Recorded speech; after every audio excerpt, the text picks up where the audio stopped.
The Vanderbilts were once the richest family on the planet. The family made their millions in shipping and railroads, but its decline was rapid. By 1973, when 120 Vanderbilts came together for a reunion, there wasn't a single millionaire in attendance. Here's how the Vanderbilt family lost its entire fortune. Part of a New York farming family of modest means, Cornelius the Commodore Vanderbilt was 16 when he borrowed $100 from his mother in exchange for plowing 8 acres of soil. The year was 1810, and the $100, which is the equivalent to a little over $2,100 today, per the official Data Foundation, was spent on a boat that he used to start his own transport and freight business. Over time, the Commodore moved on to invest in steamships and then railroads. Before he knew it, the Commodore had built up the shipping and railroad empire New York Central. He would eventually go on to become the richest person in America. At the time of his death in 1877, the Commodore's fortune was valued at $100 million, equal to nearly $2.5 billion today, via the official Data Foundation, which was more money than was held in the U.S. Treasury at the time. The Commodore is said to have told his oldest son, William Henry Billy Vanderbilt, "Any fool can make a fortune. It takes a man of brains to hold on to it." Vanderbilt would be ruthless in competition, and he was better at it than anyone else. Billy took the advice to heart and doubled the family fortune before his death in 1885, but his own descendants would dwindle it all away in just a few decades. When his father died in 1877, Billy Vanderbilt inherited the bulk of his dad's estate, including the 87% stake in New York Central. While Billy was able to prove his business sense to his father, it would be a mistake to assume that the two men had similar characters. As told by Arthur T. Vanderbilt II in his book, Fortune's Children, The Fall of the House of Vanderbilt, the father and son duo couldn't have been more different. Where the Commodore was abrasive and money-hungry, Billy was more inclined to compromise and saw money as a source of anxiety. Ownership of New York Central came with publicity and conflicts that Billy hated. By 1879, he was ready to sell some of his shares so that he would no longer be considered the company's sole owner. With the $35 million he made from the sale, he invested in government bonds, a comparatively safe move that was uncharacteristic of a Gilded Age tycoon. While Billy wasn't as ambitious as his father, he was obsessed with preserving his wealth and would nitpick over expenses. It was perhaps with smart budgeting and a strong business acumen that Billy was able to double his inheritance to nearly $200 million, making him the richest man in the world by 1883. For him, though, the money was a terrible burden. When he died in 1885, rather than entrusting the fortune to the most business-savvy descendant, Billy Vanderbilt divided it between his two eldest sons so they could share the heavy responsibility. Gilded Age New York, the period where the Vanderbilts were most prominent, was dominated by a strict social hierarchy. With so many newly rich families popping up after the Civil War and Industrial Revolution, the upper class had to quickly take stock of who could be accepted into their elite society. According to the Museum of the City of New York, the main gatekeeper was Mrs. Carolyn Schermerhorn Astor and her right-hand man, Ward McAllister. The two created the famous List of 400, which determined just who could be considered part of New York society. The Vanderbilts, still newly rich and with a reputation for crassness from their patriarch Cornelius Vanderbilt, were not on that list. Despite this, William K. Willie Vanderbilt, the son of Billy Vanderbilt and grandson of the Commodore, was married to Alva Smith, a social climbing force who was determined to be accepted into New York's high society. She spent millions of her husband's inheritance building a huge mansion on Fifth Avenue's Millionaire Row, one of the largest homes there at the time. Once the mansion was finished, she spared no expense, throwing an extravagant ball that would successfully land Willie and Alva on the List of 400 in March 1883. The cost of the ball was estimated to be over $250,000, more than $6 million today. With expenses like that, it's no wonder the Vanderbilts would soon find their fortune dwindling. In contrast to the Commodore and Billy Vanderbilt, the third and fourth generations grew up lavishly and spent their fortunes like crazy. What they loved splurging on were assortments of grand mansions, townhouses, and estates. The Vanderbilt family owned multiple Gilded Age mansions on Fifth Avenue's Millionaire Row, including the massive 3 townhouses called the Triple Palaces. They also were prone to bouts of family competition, building huge mansions to rival each other. For example, after Alva Vanderbilt had her Petite Chateau constructed, her sister-in-law Alice Vanderbilt set out to build an even larger mansion that ended up being the largest single-family house in New York City at the time. Unfortunately, most of these would be demolished in the late 1920s after being sold to real estate developers. While his sister-in-laws were building some of New York City's biggest mansions, George W. Vanderbilt and his wife Edith looked to Asheville, North Carolina to build Biltmore. Finished in 1895, the 30,000-acre estate, with a 250-room French Renaissance castle, took 6 years and cost nearly $6 million to build, which would be approximately $1.6 billion by today's standards. Now open to the public as a tourist attraction and national landmark, Biltmore House is considered the largest privately owned home in the entire country and is still operated by Vanderbilt descendants today. The Vanderbilts also spent quite a bit of money on philanthropy and exploring their personal interests, especially the Vanderbilts of later generations. The Commodore was known to have made one big donation in 1873, a $1 million gift to Nashville, Tennessee's Central University, which would then be founded as Vanderbilt University. His son, William Billy Vanderbilt, would continue to donate to Vanderbilt University and even left gifts in his will to organizations like the YMCA and the Metropolitan Museum of Art. 3 of Billy Vanderbilt's sons were particularly known for contributing to philanthropic or cultural causes. Cornelius Vanderbilt II, who was most prominently in charge of the family investments and businesses, donated huge amounts to the Metropolitan Museum of Art, Yale University, and Columbia University's College of Physicians and Surgeons. His younger brother, William Kissam Vanderbilt, helped manage the family business for a while but shifted control of the railroads to an outside firm in 1903. After that, he spent most of his time and money on sports and cultural causes, including yacht racing, art collecting, and operating the Metropolitan Opera. Finally, the youngest, George W. Vanderbilt, who contributed very little to the Vanderbilt's investments and enterprises, would make large donations to Columbia University, the American Fine Arts Society, and the New York Public Library. The Vanderbilts, particularly the Commodore, grew their wealth during an era where business regulation was practically non-existent. By being able to monopolize entire industries, they became unimaginably rich, with no restrictions or taxes affecting their fortunes. The turn of the century, however, saw a push for more public services, as well as a global conflict that was cutting into trade tariffs. Needing new revenue sources, the United States government formally introduced the modern estate, gift, and income taxes in the early 20th century.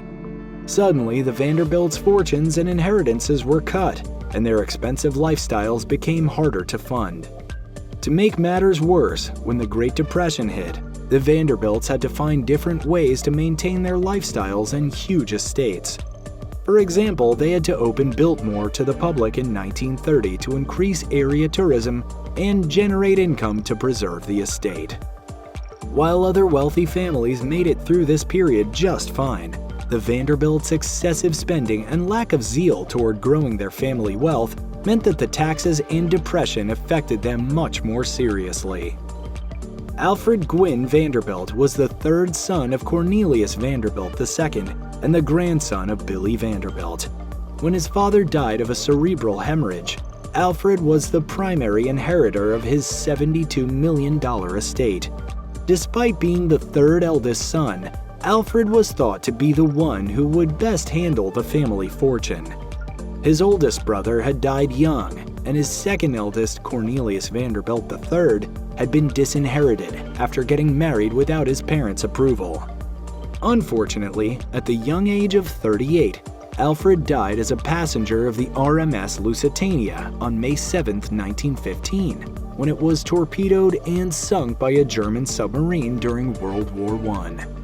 His early death meant that the family fortune was quickly divided among his wife and young children before it was able to grow significantly under his direction, with his other brothers doing little to contribute to the Vanderbilt fortune themselves after his death. Reginald Claypool Vanderbilt was the great-grandson of the Commodore and the younger brother of Cornelius Vanderbilt III and Alfred Vanderbilt. As the youngest son of the family, Reginald had little involvement in the family business. He contributed nothing to the Vanderbilt family fortune and instead squandered his own inheritance away on gambling and alcohol until his death. There are several anecdotes that describe his reckless lifestyle.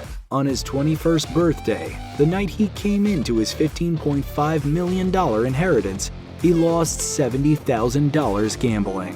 When he was 42, he was told by his doctors that he would die soon if he refused to stop his alcoholic ways. Instead, he continued and even married a 17-year-old socialite named Gloria Morgan. Just a few years later, Reginald died from liver cirrhosis at the age of 45 in 1925.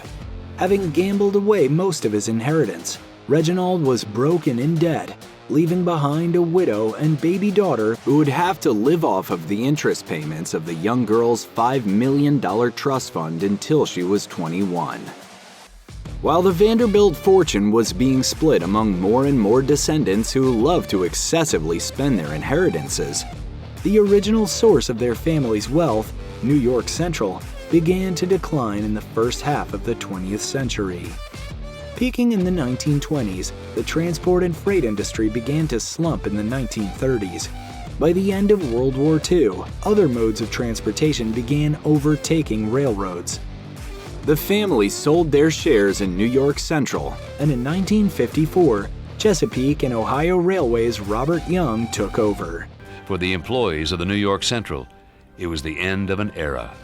However, various owners and mergers couldn't save it. New York Central went from being the second largest railroad in the United States to having its then current iteration go bankrupt in 1970. Throughout all of this, the Vanderbilts had failed to establish any significant businesses that would have them maintain their status as one of America's wealthiest families. The baby girl that Reggie Vanderbilt left behind by his death in 1925 would grow up to be fashion designer, writer, artist, actress, and socialite Gloria Vanderbilt, famous for her jeans in the early 1980s. I think the whole point of fashion and the whole fun of fashion is that it makes a woman feel at ease with herself and also her best self. With her father dead and her young widowed mother something of a ghost herself, Gloria was raised by nannies in France knowing very little about her Vanderbilt family roots and the money that she was poised to inherit. While Gloria had a publicly successful career, she made it clear to her son, news anchor Anderson Cooper, that, quote, "There's no trust fund," according to the Los Angeles Times. By the late 20th century, barely 100 years after the Commodore had become the richest man in America and his son the richest man in the world, the Vanderbilt family fortune had dwindled into insignificance. You know, when you think about how many people's names history just never remembers, and people whose stories are never told. When Gloria died in 2019, Cooper inherited most of her estate, which, despite being publicly estimated to be worth $200 million, only had a value of about $1.5 million. Have you ever been watching Home Alone or Succession and thought that the Culkin siblings must be drawing from personal experience? Well, you might be onto something. The family history is filled with plenty of tragedy. Kit Culkin and Patricia Brentrup, who never married, lived in a two-bedroom, railroad-style walk-up on 94th Street and 2nd Avenue in New York City. They would eventually have 5 boys and 2 girls, who all slept in bunk beds in one room. Kit worked at a Catholic church, which allowed the kids to have discounted fees at the parish school, while Patricia worked for a telephone answering service. As casting director Billy Hopkins told New York Magazine in 2001, "They were so poor, I had to use my own money to make sure that Macaulay got to and from rehearsal. he would crawl under the bleachers at the theater to look for change that had fallen out of people's pockets. They were like the Beverly Hillbillies.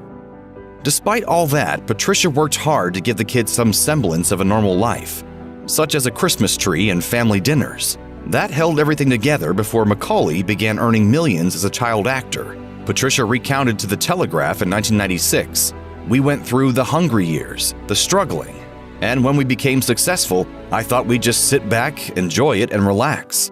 Instead, we were happier living hand to mouth, and that's what's so hard. We don't get to enjoy what the whole family worked for together."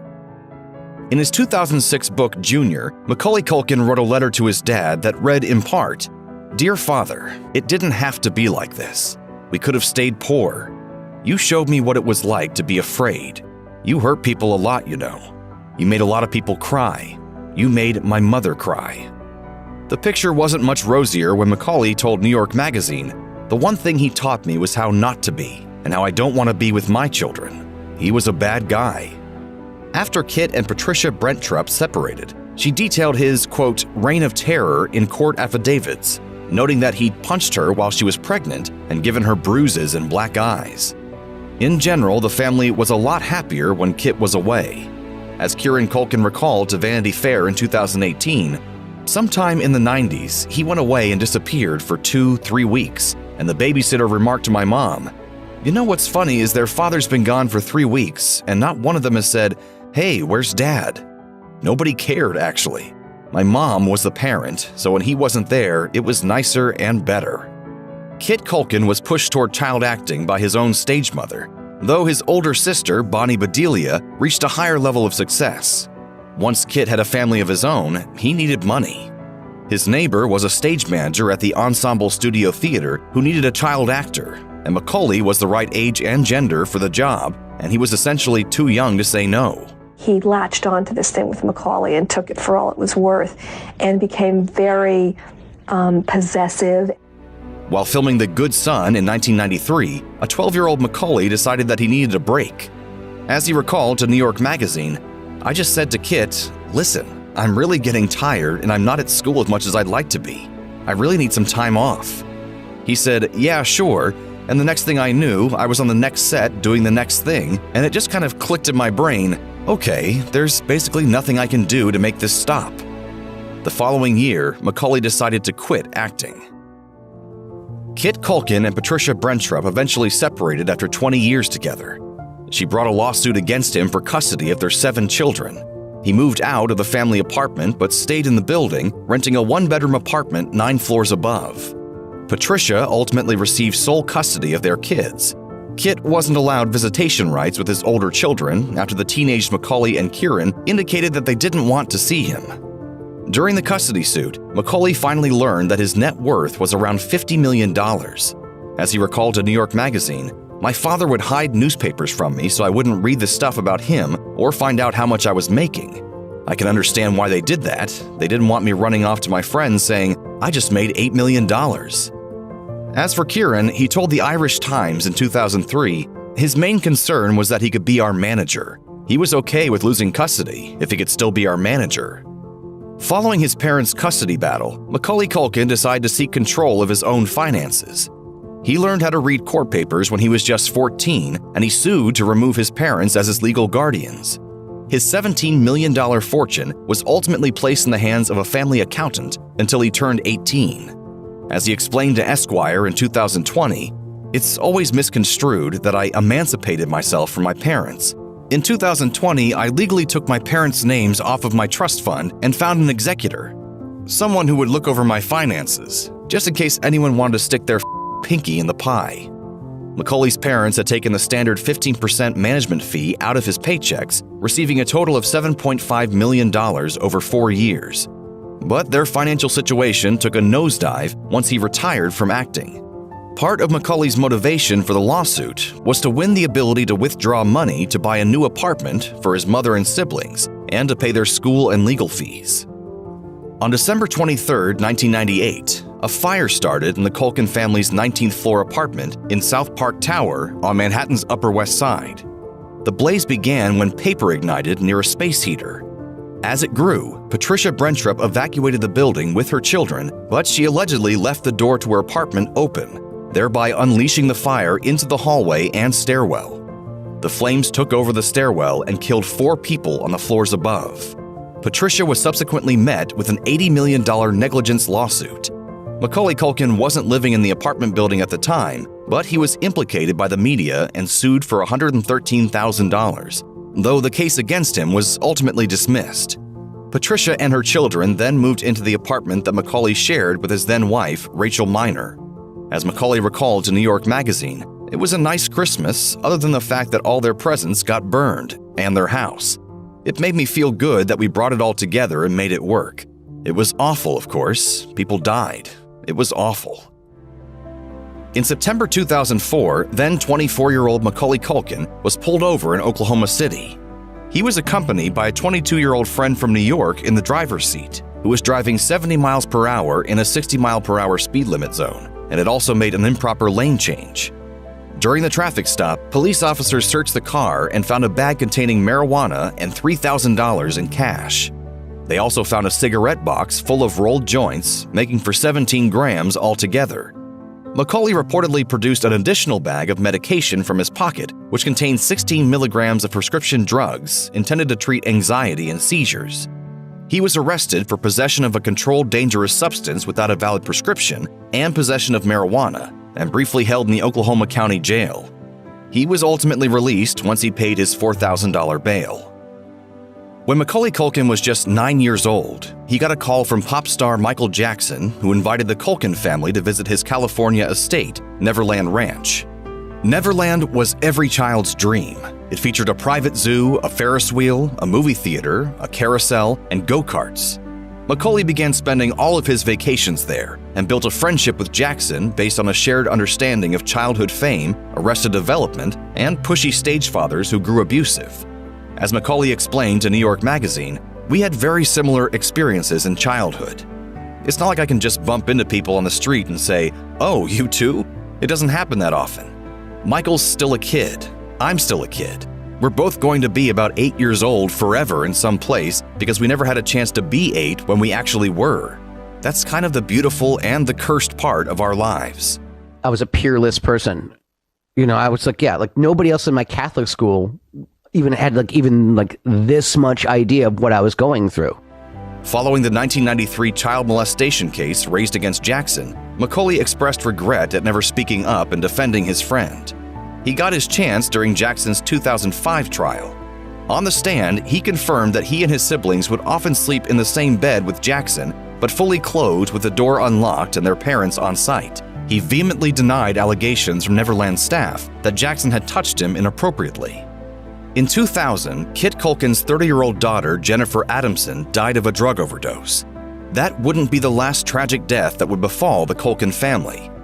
On December 9, 2008, 29-year-old Dakota Culkin was crossing Lincoln Boulevard in front of Brennan's Irish Pub in Marina del Rey, California, when she was fatally hit by a car. Following Dakota's death, a grief-stricken Kieran Culkin gave up his role in Scott Pilgrim vs. the World, although he eventually got another chance to take the part.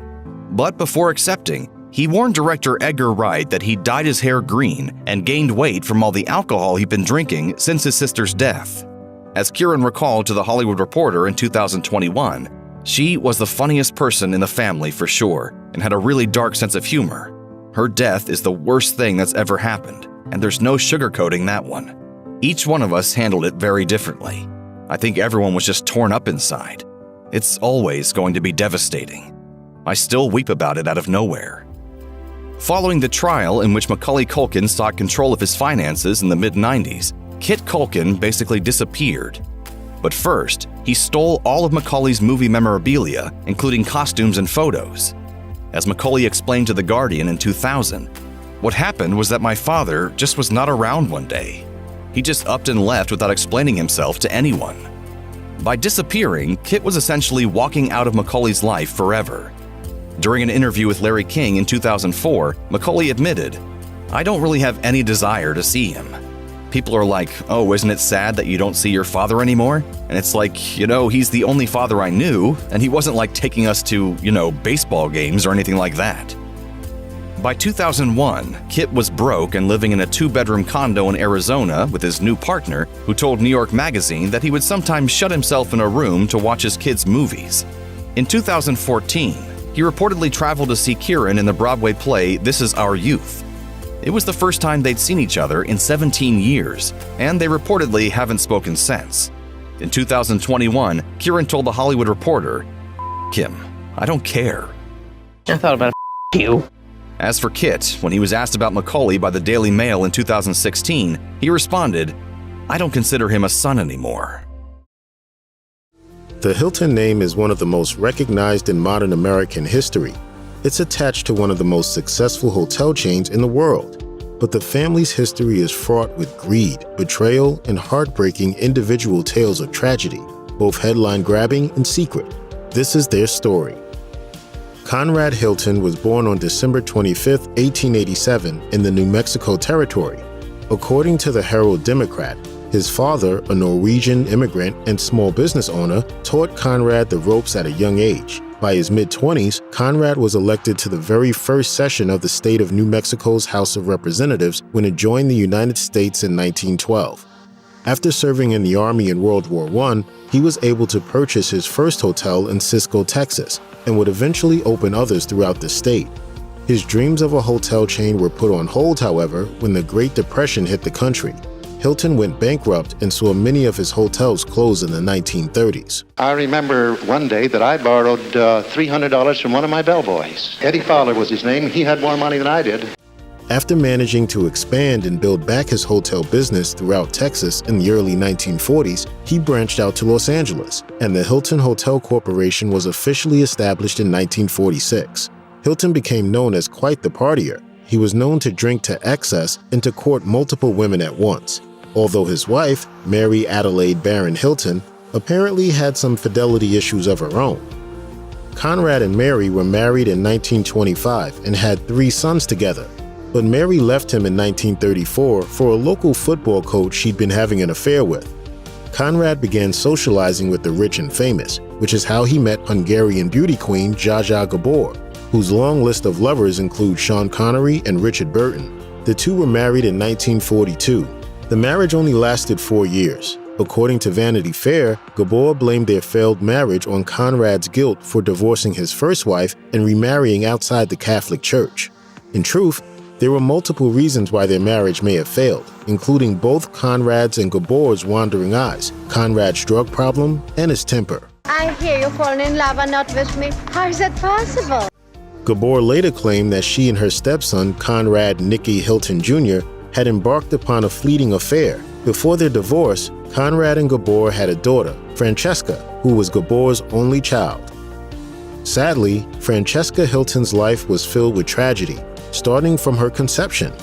Gabor claimed that she was the product of marital rape, and Francesca was never treated equally by her father and her 3 stepbrothers. Conrad reportedly initially denied that Francesca was even his daughter. Francesca's relationship with her mother never improved. In 2005, Gabor and her 9th husband, Frederick Prince von Anhalt, accused Francesca of fraud, elder abuse, and intentional infliction of emotional distress. They filed a suit against her in a California court for allegedly attempting to pilfer equity from Gabor's Bel Air mansion. According to Forbes, Francesca claimed she had her mother's blessing to refinance the property in order to save it from foreclosure. The lawsuit was eventually dropped, but the emotional damage endured. Francesca held a deep grudge against both her mother and von Anhalt, telling Radar Online, "My mother wanted to be a princess, so she married an evil queen." When Conrad died, he left a mere $100,000 to Francesca. After failed legal attempts to amend the will, Francesca survived on odd jobs, living in her car until she died of a stroke in 2015. It took 10 days for her family to claim her body at the morgue due to illegal wrangling. In 1950, 18-year-old movie star and style icon Elizabeth Taylor married her first husband of 7, 23-year-old Conrad Nicky Hilton Jr. The couple threw a heavily publicized marital shindig at the Bel Air Country Club. On the surface, Liz and Nicky appeared to have a glamorous fairy tale relationship. In reality, it was a nightmare.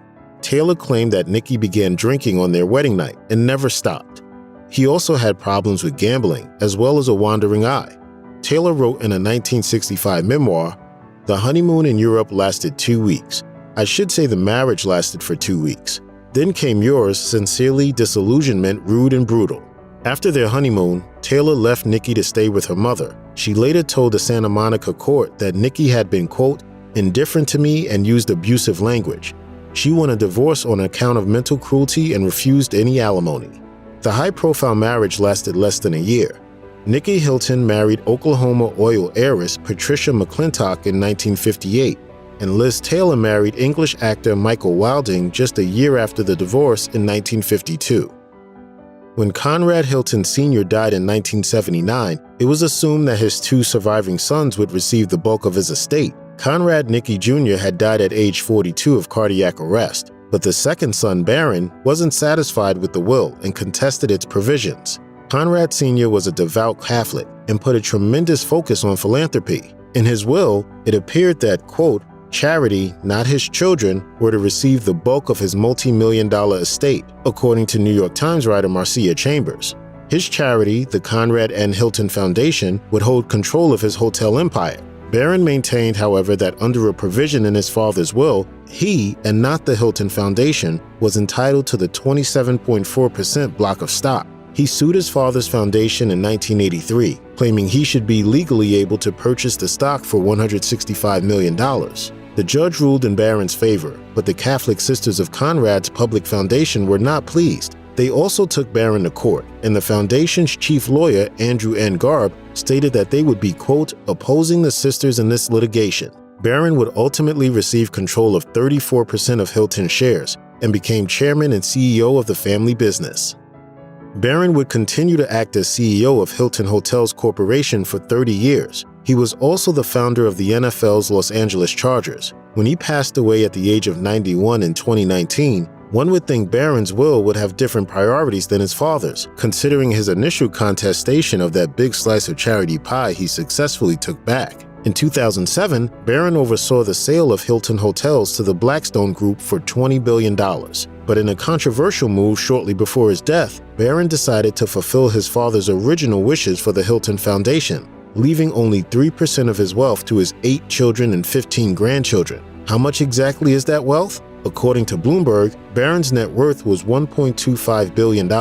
Upon his death, the Conrad N. Hilton Foundation endowment had accumulated to $6.3 billion. The foundation supports projects that provide clean water in Africa, housing for the mentally ill, and education for blind children, among others. Richard Hilton, one of Barron's 8 children, married his high school sweetheart, Kathy. The pair became parents to the most infamous modern Hilton children, Paris and Conrad III. That's hot. Kathy's mother, Kathleen Fenton, was allegedly a nightmare. Kathleen, aka Big Kathy, was married 4 times, and according to Jerry Oppenheimer's biography, House of Hilton, she told her daughters from an early age to marry rich and have a lot of children. She once boasted, "My daughters are married to men who have a total net worth of $13 billion. The 2018 TV show American Woman was loosely based on Big Kathy navigating life as a single mom in the 1970s. A liar is the worst thing you can be. A stripper is also bad. Kathy Hilton was a child actress who appeared in several shows, including Bewitched and Happy Days. Her half-sisters, Kyle and Kim Richards, are stars on The Real Housewives of Beverly Hills. Paris Hilton has some major skeletons in her closet, and she did some spring cleaning in 2020 for her documentary, This Is Paris. For the first time, Paris went public about some truly disturbing details concerning her time at Utah's Provo Canyon School in the late 90s, telling people might assume everything in my life came easy to me, but I want to show the world who I truly am. I feel like the whole world thinks they know me because I've been playing this character for so long. Paris was sent to the school at 17 after her parents became fed up with her rebellious behavior. According to The Star, she suffered mental and emotional abuse at the hands of the staff. She was put in solitary confinement as a form of punishment, sometimes for 20 hours per day. Paris claimed she was threatened with retaliation by the school if she ever told her family what was going on. Her sister Nikki expressed public support for Paris, saying, "Going through so much trauma and reliving it with the whole world watching is very brave." It needs to stop. I literally want to go there and be like, all right, we're going in and we're taking all these kids out. The school has denied her allegations. In 2004, a sex tape between Paris and then-boyfriend Rick Solomon made her a target of scrutiny, and she found herself in a string of abusive relationships. When reflecting on those relationships later in life, she believes the abuse she withstood at her boarding school planted the seed, telling people, "I was strangled, I was hit, I was grabbed aggressively. I put up with things no one should." I accepted it because I almost thought it was normal. In 2010, Paris was also arrested for drug possession. While dating Cy Waits, the two were pulled over in Las Vegas. While digging around for some lip balm, a bag of cocaine fell out of her purse. Paris said in an interview with Yahoo Entertainment, "I feel that I've been through hell and back. Like, what more can people say at this point?" Paris's younger brother, Conrad Hilton III, has been arrested for drug possession, attacking flight attendants, stealing a Bentley from his ex-girlfriend's father, and violating a restraining order against an ex. So it's safe to say he may have Paris beat for problem child of the family. During a flight from London to LA in 2015, an unfortunate string of events began when Conrad refused to turn off his cell phone. According to the Washington Post, he was also accused of smoking marijuana on the plane, swearing so much he made children cry, and calling people complaining about his behavior peasants. Hilton later stated to the FBI, "I told all of them I could get all of their jobs taken away in less than 30 seconds. At one point, he tried to start a fight and took a swing at one of the attendants. Eventually, he was restrained while sleeping." Did we mention the time he crashed into a woman's car while driving his father's Range Rover? According to TMZ, witnesses said he threw a bong out of the window and was covered in vomit. Don't expect a tell-all documentary from him anytime soon. Due to some shady real estate backstabbing, there's a major rift between Kathy and Rick Hilton and Cal Richards and her husband, Mauricio Amansky. While it was revealed on the show that Cal and Kim weren't invited to Nikki Hilton's wedding, the truth was that it was actually Cal's husband who wasn't wanted. Somewhere along the line, something happened where I was told it may be a bad idea if I didn't come. The falling out happened when Rick refused to make Mauricio a partner after years of working together, claiming that he helped Mauricio get his career off the ground, only for Mauricio to set up his own company behind his back. An insider said Mauricio, quote, tried to poach staff from Rick. Luckily, the sisters have patched things up since, with people reporting that Kathy, Kim, and Cal are finally in a better place. Since the Hilton family's beginning, devout Catholic patriarch Conrad vowed to leave the majority of his money behind for charitable use. His second son, Barron, ultimately followed in his father's footsteps, leaving the modern Hilton family fortune uncertain. Will Paris and her siblings ever see a cent of her family's fortune? It remains to be seen. Barron was reportedly increasingly dismayed by Paris's public behavior, and House of Hilton author Jerry Oppenheimer said that he was, quote, extremely embarrassed by how the Hilton name has been sullied by Paris. This was one of the reasons for Barron's decision to give 97% of his net worth to the Conrad and Hilton Foundation. The Hiltons don't let on that it bothers them, however. One of Barron's 6 sons, Stephen Hilton, who heads the foundation, stated, "Speaking for the family as well as the foundation, we are all exceedingly proud and grateful for this extraordinary commitment." Paris has made her own fortune through her reality TV career and is reportedly worth $300 million. Nikki has a fashion business and her net worth is $40 million. But among Barron's 8 children, 15 grandchildren, and 4 great-grandchildren, who knows whether someone will contest the arrangement in the future. From a boating accident gone wrong to allegations of fraud, embezzlement, even murder, the Murdaugh family is no stranger to controversy. But the deeper you dig into the family's history, the more shocking discoveries you uncover. The immense power that the Murdaugh family wielded around Hampton, South Carolina stretched back to Randolph Murdaugh, who practiced law in the 1920s and 30s. After his tragic death following an accidental collision with the C&W freight train in 1940, the surviving Murdaughs gradually shifted the focus of their law firm to cases against the railroad companies, to great success. For over 50 years, the family of attorneys established themselves as the go-to place in the country to sue railroads because of the amount of money they won in lawsuits, making a fortune themselves in the process. One highly effective strategy the firm used was to get heavily involved in the community in order to influence potential jurists, which was a major factor that led to such high financial awards. Eventually, the Murdaugh family law firm became so wealthy and powerful in the region that locals became afraid to criticize them. An anonymous Hampton area resident told the State, "They are known for suing people. That would be the last place you would want to find yourself, in court with those folks suing you. The Murdaughs know everyone. They are well liked and they make it a point to stop and talk to people, just like politicians." In 2021, the Murdaugh family was thrust into the national spotlight when Paul and his mother Maggie were shot to death. While the 22-year-old was brutally slain with 2 shotgun rounds, Maggie perished from wounds caused by a separate firearm, a rifle. The grisly murders took place at their own property, and it was the patriarch of the family, Alec, who found their bodies on the estate and called the authorities. At first, Alec was not considered a suspect, but that changed dramatically a year later when he was charged with the killings and brought to trial. Although the former lawyer pleaded not guilty to the heinous crimes, prosecutors argued that his motive was to direct attention away from a series of embezzlement cases against him that were rapidly coming to light, on top of the money spent on his opioid addiction. In 2023, further evidence was revealed in court that just a month before the murders, Paul and his mother discovered the extent of Alec's drug problems. As reported by the New York Times, a text the son sent to the father said, "When you get here, we have to talk. Mom found several bags of pills in your computer bag." Despite the evidence and contradictions in his account of the night, Alec insists he did not commit the murders. In his testimony, he stressed, "I did not shoot my wife or my son any time, ever." I would never intentionally do anything to hurt either one of them. In 2018, a death occurred on Murdaugh property at their home in Moselle, but it gained significantly less publicity than the later fatalities associated with the family, or at least that was the case initially. At the time, the Murdaugh story was that Gloria Satterfield, the housekeeper who had worked for the family for 24 years, accidentally fell down some steps, leading to a fatal injury she did not recover from. The official account of Gloria's fate remained unquestioned for a year until her sons figured out that Alec Murdaugh had secured a wrongful death settlement worth around $500,000, but kept it all for himself, according to The New Yorker. After this grim realization, the Satterfield brothers' attorney, Eric Bland, made an even worse discovery. Murdaugh had also robbed them of the $3.8 million payout from a liability insurance policy. Once the company, Nautilus Insurance, was informed of the malevolent activity, they filed a lawsuit against Alec. But that was only the beginning, for the floodgates had been opened to an extensive history of criminal actions committed by the prominent lawyer. In 2022, after the many dark revelations about the Murdaughs came to light, Gloria's body was exhumed to determine if there was any foul play involved in her death. As of March 2023, the authorities have not released their findings. In 2019, the lives of Paul Murdaugh and his close friends were irreversibly changed. It happened one tragic night when the group took a boat down the river to the nearby Pawkey Island and back.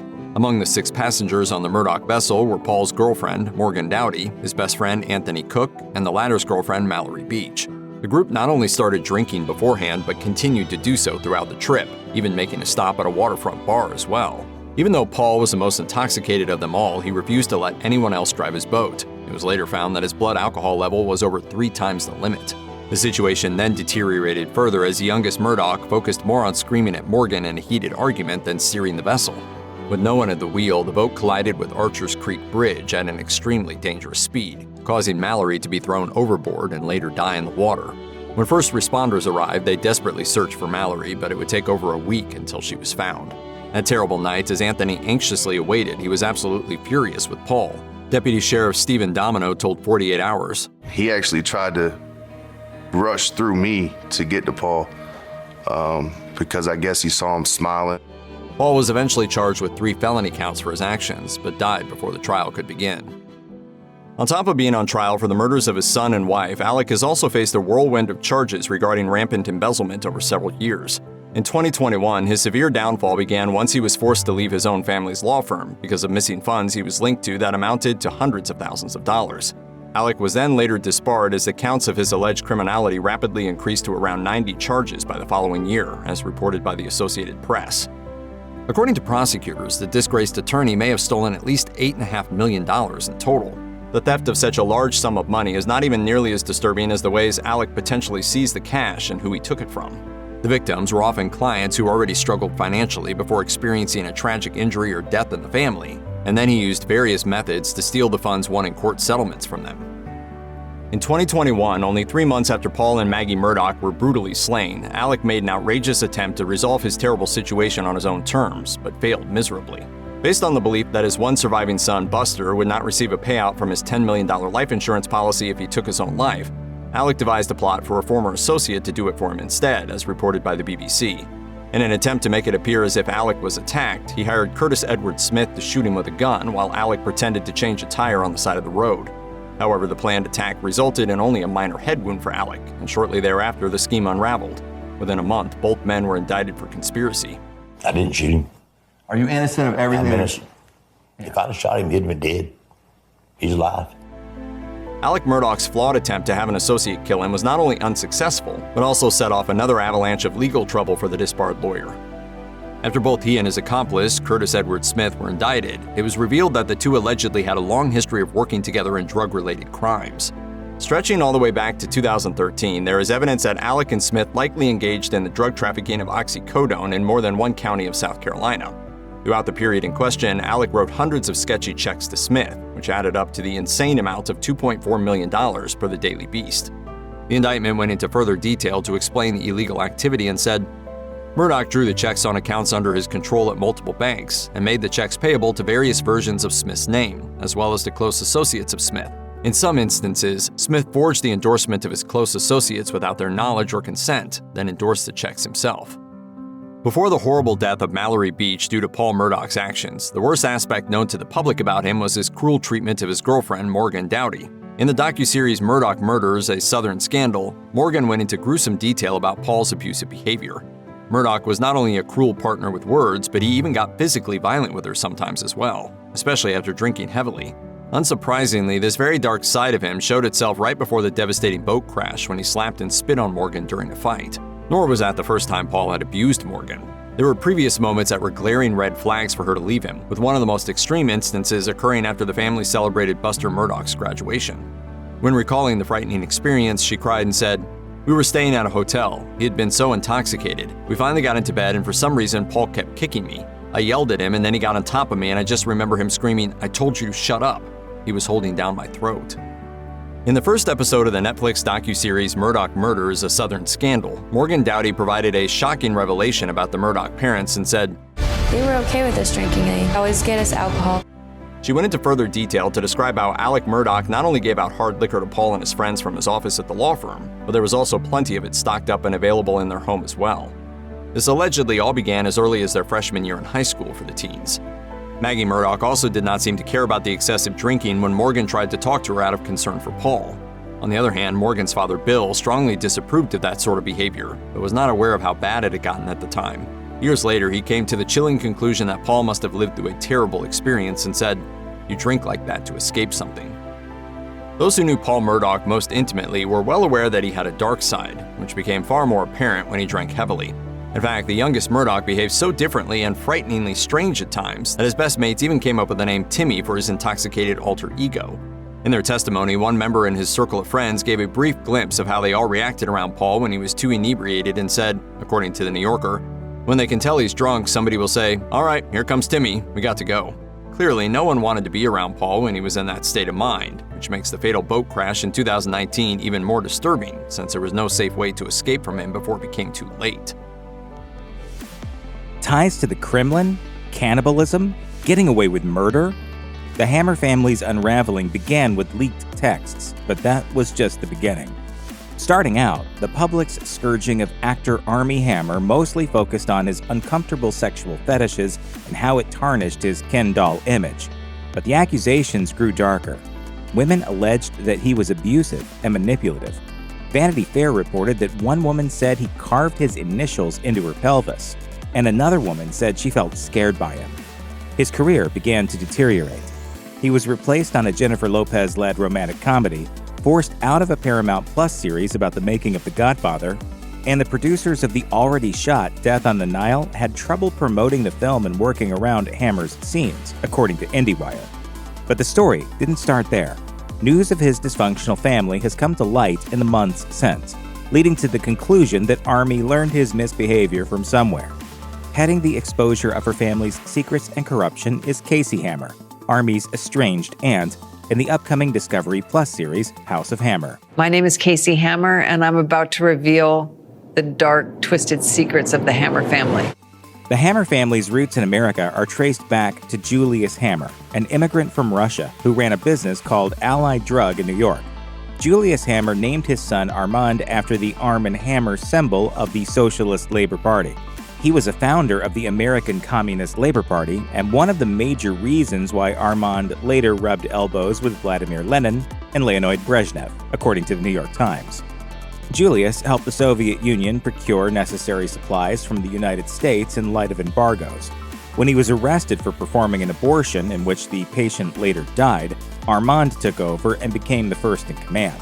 He was the main actor for Soviet concessions, allowing him to mine asbestos in the Soviet Union while he persuaded American companies to invest in the country. He also saved the Soviets' food industries by shipping them beef and phosphoric acid, which was used in agriculture. His relationship with the Soviet Union dwindled when Joseph Stalin took over, despite Lenin's personal appeals to Stalin to trust in Hammer, the Times reported. But their ties were strengthened once again when Leonid Brezhnev was in power, and it was around that time that the Kremlin wanted their guy as the American ambassador to the Soviet Union. Unsurprisingly, the request was denied by the White House. In 1972, Armand Hammer donated $54,000 to President Richard Nixon's re-election campaign. This is hardly news in the world of politics and money, except that Hammer donated the funds under someone else's name, an action that was made illegal that same year. He delivered the money anonymously through former Montana Governor Tim Babcock, who ended up being fined $1,000. Hammer managed to escape a prison sentence because of health reasons, but was given probation and a dent in his already questionable reputation. For 13 years, Hammer lobbied the White House to clear his name. Ronald Reagan, whose administration side-eyed Hammer's Soviet connections, snubbed him. He was finally pardoned by President George H.W. Bush in 1989. Responses to the action were mixed. For one, the pardon came after Hammer donated more than $100,000 to Bush and the Republican Party.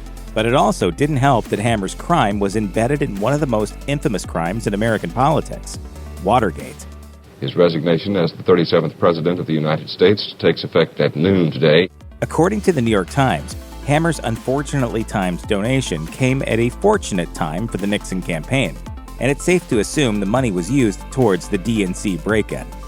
Armand Hammer prided himself on being an advocate for world peace as he tried to establish trade relations between the United States and the Soviet Union. He earned respect from Vladimir Lenin, who personally called him for help when the Soviet economy became sluggish, and told Stalin that a 24-year-old Hammer was someone worth supporting, the Times reported. But the Soviets weren't the only leaders Hammer wasn't afraid of mingling with. In Libya, he sought after Libyan politicians and paid for their children's college tuition. Coincidentally, his oil company, Occidental, won the country's bid for drilling over several other competitors. He also once gifted the president of Venezuela a bronze statue of Simón Bolívar. But Hammer's influential friendships extended to Buckingham Palace, specifically Prince Charles. Beginning in the 1970s, Hammer tried to curry favor with the prince by spending more than $40 million on the royals' favorite charities, according to the Sydney Morning Herald. Hammer's special treatment reached even Princess Diana, as he flew the both of them on his private jet. The bootlicking must have worked. Prince Charles nearly named Hammer godfather to Prince William, according to The Guardian. Occidental Petroleum, the oil giant Armand Hammer chaired until his death in 1990, was once responsible for the world's worst offshore oil disasters. The oil platform, Piper Alpha, suffered a leak, leading to an explosion and fire. It resulted in a mass casualty. Of the 226 people working on the platform, 167 people died. It's now clear the explosion that ripped a North Sea platform apart was the world's worst oil field disaster. But communications errors didn't leave Occidental off the hook. The company's safety model was criticized when it was found to have placed the gas compression units, the source of the leak, next to an area where people regularly worked. Despite calls to bring Piper Alpha operators to justice, Occidental didn't receive criminal penalties and paid out $100 million to families of victims. Hammer released a statement saying he was shocked and grieved. He personally visited Aberdeen, Scotland, the city nearest Piper Alpha. A scandalous family history wouldn't be complete without murder. This vice comes courtesy of Armand Hammer's least favorite heir, Julian Hammer. The incident occurred in 1955 at Julian's birthday party. The 26-year-old Julian was having an argument with a man named Bruce Whitlock, a military veteran. They had known each other for 10 years and had once lived together. It was around this time that one of the two men fell into the other's debt and owed $200. Although it was a meager amount compared to what Julian had access to, the old gambling debt was brought up again during the argument and was suddenly doubled to $400 after a coin toss to decide the debt's fate. Julian shot Whitlock with a .45 caliber revolver.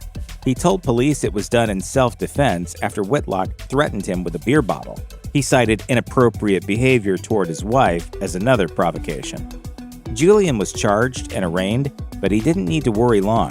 Daddy Hammer came to the rescue and paid a lawyer $50,000 in cash. The charges were eventually dismissed.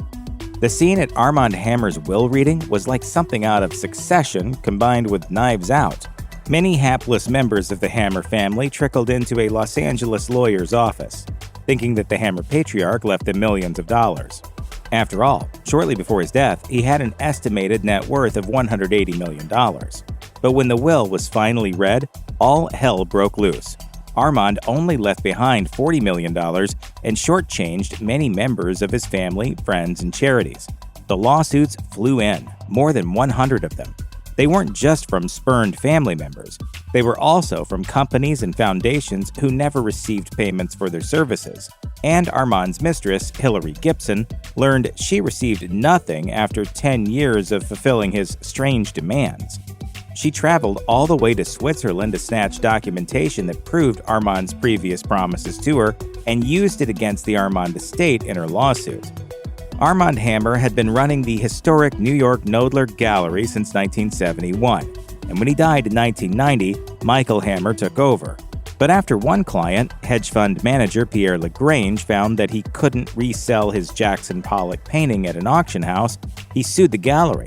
The gallery closed, consequently, in 2011. Lagrange wasn't the only victim of fraudulent artwork. 30 such fake paintings, all abstract expressionist pieces, were sold by the gallery between 1994 and 2009. $80 million scandal that has the art world up in arms tonight. In 2015, Hammer settled 3 lawsuits involving fake Mark Rothko paintings sold more than a decade earlier. It's easy to assume that Hammer himself was duped. The fakes came from a fraudulent art dealer, Glafira Rosales, who was using artwork made by a Chinese immigrant living in Queens. But the gallery and its director, Anne Friedman, continued to do business with Rosales even after her claims on the painting's histories proved to be untrustworthy. And Hammer didn't help his own case by personally profiting off of the gallery's parent company, 831 Holdings, making him liable to charges of fraud. At one point, he used $2 million of the company's finances to purchase 7 luxury cars, according to ArtNet News. It's not enough to say that the Hammer men aren't the type of men you'd want your daughters to marry.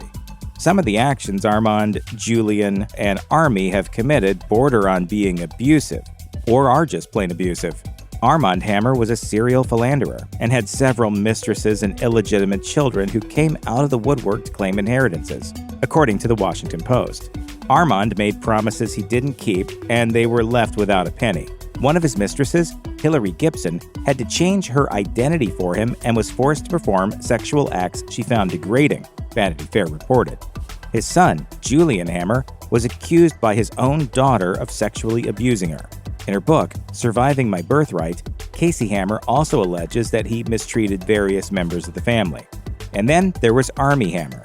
In early 2021, the Instagram account House of Effie began posting private screenshots of his messages that depicted him fantasizing about cannibalism, mutilation, and enslavement of his sex partners. My bet was going to involve showing up at your place and completely tying you up and incapacitating you. He also posted salacious content to his private Instagram account with footage of scantily clad women. Most alarming was an allegation of rape made by a former lover, resulting in an LAPD investigation, although TMZ reported that it was unlikely that Armie would get charged. Armie Hammer's fall from grace has been like nothing we've seen before. Once a venerable actor who starred in the Academy Award-winning film The Social Network and delivered lines alongside Leonardo DiCaprio in J. Edgar, Variety recently reported that he was working as a timeshare salesman. Yes, that's right. An unnamed source told Variety that he has been short on cash and once managed an apartment complex before selling timeshares. Quotes from his lawyer, Andrew Brettler, aren't more reassuring. When asked if his client was working a regular job, Brettler said he didn't know and chastised the media for making fun of his financial state. By all accounts, he's been cut off by the Hammers and is expected to fend for himself. Growing up, he felt the pressures of his family name and was expected to uphold a certain image. So when private messages of his were posted online and he was accused of rape, he was all but excommunicated. I'm just closing my eyes until it ended. Casey is the daughter of Julian Hammer, Armand's firstborn son. She thought she would receive millions of dollars in inheritance upon Armand's death due to personal reassurances from the man himself, according to the Washington Post.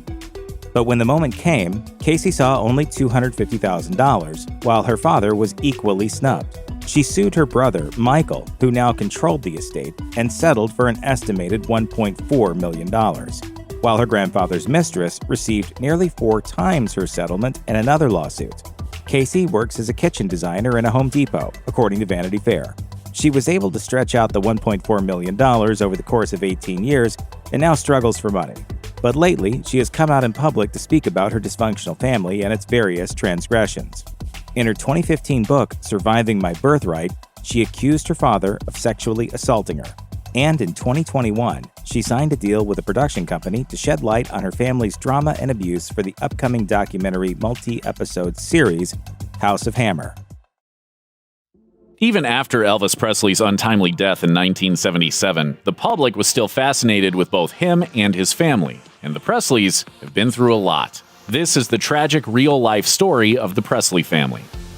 Elvis Presley's upbringing was not the kind you would expect for the future king of rock and roll. The future jailhouse rock crooner was born on January 8, 1935, in a 2-room shotgun house in East Tupelo. At the time, the neighborhood was sometimes referred to as the roughest town in North Mississippi. Although they didn't have much, Elvis's parents, Gladys and Vernon Presley, still gave their son an abundance of love. In an interview with Good Housekeeping in 1978, Elvis's father had this to say about his son. "My love for my son began even before he was born. At that time, there was almost nobody poorer than my wife Gladys and me, but we were thrilled and excited when we learned that we were going to be parents. Unfortunately for the happy couple and their baby boy, bliss didn't last long. By the time Elvis was 3, his family home, which had been built by Elvis's father, uncle, and paternal grandfather, was taken away after Vernon landed in prison for altering a $4 check. Although Vernon was gone for 8 months, Elvis was surely affected after he and his mother had to move in with extended family in Tupelo. According to one of his cousins, his father's imprisonment was traumatic for the future star.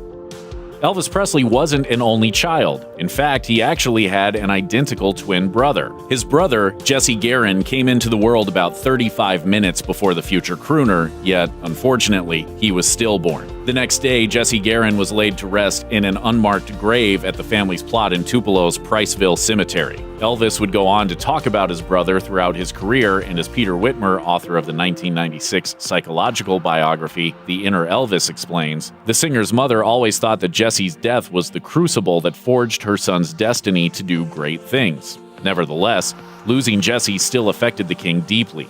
As Mississippi History Now explains, losing a twin can deeply affect the surviving twin. Elvis no doubt later yearned for a brother to help him through the rough spots of his life, of which there were many. Elvis and his mother Gladys had an incredibly strong bond. She was seen as a strong and supportive presence in Elvis's life, so one can imagine how traumatized the music icon was after Gladys Presley passed away at 46 due to a sudden heart attack. Elvis had been drafted by the U.S. Army 5 months earlier, but after Gladys fell ill, he was granted a 7-day leave to see her 2 days before the heart attack claimed her. Of her passing, Elvis told the Associated Press, "It broke my heart. She was always my best girl." During Gladys's funeral on August 16, 1958, the AP reported that her son was, quote, near hysteria. Crying throughout the entire service, Elvis was later quoted as saying, "Oh God, everything I have is gone. I lived my life for you. I loved you so much." Elvis Aaron Presley passed away on August 16, 1977, in his sprawling Memphis property, Graceland, at the age of 42. He was found by his girlfriend, Ginger Alden, unconscious in his master suite bathroom. Writing in her book Elvis and Ginger, Alden recalled the final moments of Elvis's life. "The last thing that was said to me, I told him not to fall asleep in the bathroom, and he said, 'I won't.' He turned, gave me a little wave, walked into the bathroom, and I found him a little while later. It was a devastating day." So what happened? Elvis's death certificate stated that his death was caused by a heart attack. Some fans didn't believe the sudden tragedy, however, claiming his death was related to a lethal combination of powerful prescription drugs. I take vitamin E. I was only kidding. I don't know. It was Tennessee's chief medical examiner, Jerry Francisco, who brushed off those claims. Only days after the king's sudden passing, Francisco stated to the American Medical News, Elvis Presley died of heart disease, and prescription drugs found in his blood were not a contributing factor. Had these drugs not been there, he still would have died. But was that true? While Elvis Presley's official death certificate claimed he died of a heart attack, the real truth is a lot messier. After the king's cause of death was released to the public, many pathologists criticized Tennessee's chief medical examiner, Jerry Francisco, who issued the official death certificate. As it turned out, like many other stars of his time, Elvis heavily abused a variety of prescription medications. In fact, when the toxicology report came back several weeks after Elvis's passing, his blood reportedly contained high dosages of opiates, as well as quaaludes and codeine. Considering that the Presley family requested a private autopsy, the details surrounding Elvis's cause of death were sealed afterward. It was only later that two other pathologists involved would admit to the official cause of death being a cover-up. As PBS so perfectly put it, after all, how would it look if the rock star who President Richard Nixon awarded a special badge from the Bureau of Narcotics and Dangerous Drugs had died of a drug overdose? Lisa Marie, the king's only child, was only 9 years old when her father died. The tragedy of her father's death clearly affected Lisa Marie for years to come. I'm upstairs. The upper part of Graceland is basically his room and my room, so we spent a lot of time together up there. She brushed off describing the night of Elvis's passing in a 2002 interview with Larry King, explaining, "I don't usually go into this, the night of the death thing and all that." While the starlet is known to keep the details of the fateful night under wraps, there's no denying she went on to battle her own demons well into adulthood. In 2003, Lisa Marie admitted to Paper, "I used cocaine, sedatives, pot, and drinking all at the same time. I just couldn't be sober." The years that followed didn't get any easier, as 2009 saw the death of her ex-husband, Michael Jackson, and in 2020, Lisa Marie's son, Benjamin Keough, died at the age of 27. It was only fitting that Lisa Marie Presley married the King of Pop. After all, she was a part of music royalty herself as Elvis Presley's only daughter. So, in 1994, Lisa Marie and Michael Jackson tied the knot, yet their fairy tale abruptly ended in 1996, barely 20 months after the couple had wed. Jackson and Presley's marriage was in the tabloids incessantly. There was even rampant speculation among the masses that the relationship may have been a publicity stunt designed to save the damaged image of Jackson, who at the time was facing allegations of child abuse. I am totally innocent of any wrongdoing, and I know these terrible allegations will all be proven false. It didn't help that the pair reportedly lived apart in their respective mansions either. Out of all the gossip, however, what may be the most haunting piece of information was the Beat It singer eerily foreshadowing his own death by relating it to his former father-in-law. As Lisa Marie revealed on her MySpace blog after Jackson's death in 2009, "Years ago, Michael and I were having a deep conversation about life in general. He may have been questioning me about the circumstances of my father's death." According to Presley, Jackson then calmly delivered the following: "I am afraid that I am going to end up like Elvis, the way he did." In a tragic parallel to the death of Elvis, Michael Jackson passed away at the age of 50 from cardiac arrest after having been given the drug propofol by his doctor. Elvis and Priscilla Presley were together for a remarkable 18 years, having met in 1959 when the crooner was 24 and Priscilla was a mere 14 years old. The king enjoyed his innocent romance, one that wasn't consummated until their marriage in 1967. As Priscilla told Barbara Walters in 1985, it was her inexperience that attracted the superstar. Did he spoil you? Lots of presents, lots of goodies? Yeah, but he spoiled everyone. He was just very generous.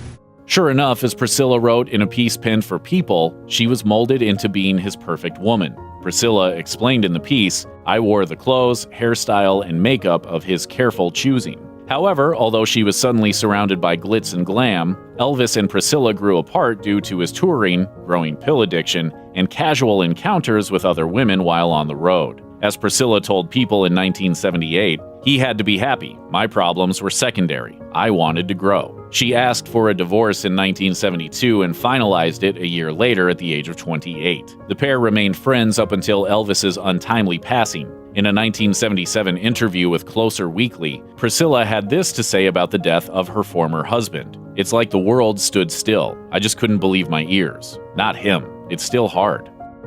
Elvis Presley wasn't exactly known to be stingy with his money. As Forbes notes, estimates place his lifetime earnings anywhere from $100 million up to $1 billion. While you'd think the king would have set up his family for a life of opulence after his passing, that wasn't the case. According to the Los Angeles Times, Elvis's estate was worth $4.9 million, while the cost of maintaining Graceland was about $480,000 a year.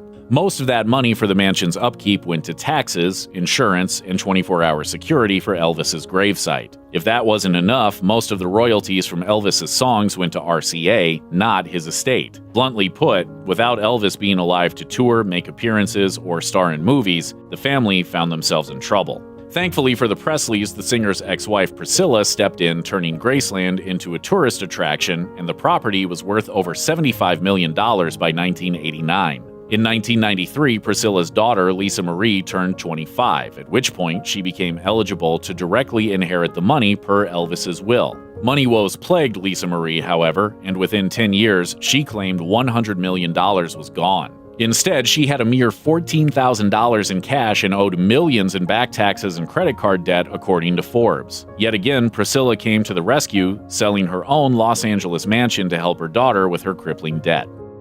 Lisa Marie Presley's eldest son, Benjamin Keough, lived a life relatively under the radar considering that he came from such a high-profile family. Not much information is out there about Keough, yet Elvis's grandson suddenly found himself going viral in 2019 after his mother shared a photo of herself and her children on Twitter, which showed his striking resemblance to Elvis. Sadly, on July 12, 2020, TMZ broke the news that Benjamin Keough was found dead from an apparent suicide at the young age of 27. As Lisa Marie's manager told the tabloid news site, she is completely heartbroken, inconsolable, and beyond devastated but trying to stay strong for her 11-year-old twins and her oldest daughter, Riley. She adored that boy. He was the love of her life. Keough's friend, musician Brandon Howard, spoke to People about the tragedy, citing the Presley family's legendary pop culture legacy as a source of Keough's struggles. As Howard explained, that kind of pressure is definitely a part of what happened. It's almost like you're pressured into having to be a musician, having to be an actor. You never know what triggers it. You never know. It's so random. Though they've spent 3 generations in the spotlight, there's much more to the Fondas than their award-winning time in Hollywood. This is the true and tragic real-life story of the Fonda family. Patriarch Henry Fonda is known for his roles in westerns like My Darling Clementine, as well as acclaimed classics such as 12 Angry Men and The Grapes of Wrath, and he won an Oscar for On Golden Pond later in his acting career. Henry was known for taking very social justice-oriented roles, and his childhood may be a clue as to why. When Henry was 14 years old, he was taken by his father to witness the lynching and burning of a black man named Will Brown, according to the biography Hank and Jim, The Story of a Friendship.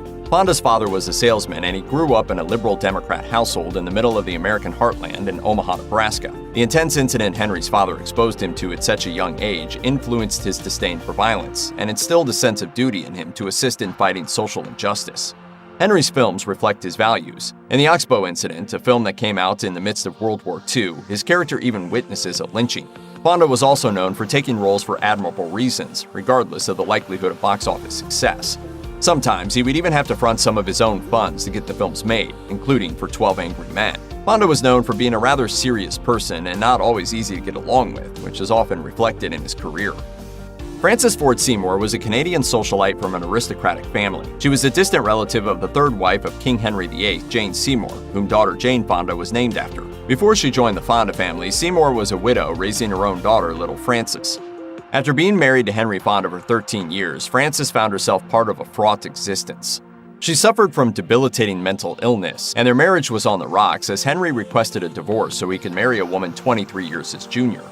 On Frances's 42nd birthday, she tragically took her own life while living in an institution. Jane was only 12 and her brother Peter was only 10. They were told that their mother died of a heart attack. It was only a year later that Jane found out the truth thanks to a gossip rag. A year after my mother died, I was in study hall and a girlfriend passed me a movie magazine in which it said that my mother had cut her throat. Jane also disclosed that shortly before her death, her mother visited their house accompanied by a nurse. At the time, Jane and Peter were not even told that their mother was staying in an institution and was simply, quote, away. When Frances requested to visit with Jane, she refused to come downstairs. Jane would never see her mother again and still struggles with feelings of guilt about that day. If you or anyone you know is having suicidal thoughts, please call the National Suicide Prevention Lifeline at 1-800-273-TALK, 8255. It wasn't easy for Peter and Jane Fonda to grow up with Father Henry, who became increasingly harder to get along with after their mother took her own life.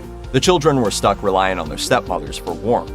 In an interview with the Virginian Pilot, Peter Fonda explained, "Growing up with my father was not easy. Jane and I didn't look forward to having dinner with him. It's just that he was quiet and didn't talk much, and we felt he was judging us, and we didn't do much that was right. The dinner table was a scary place."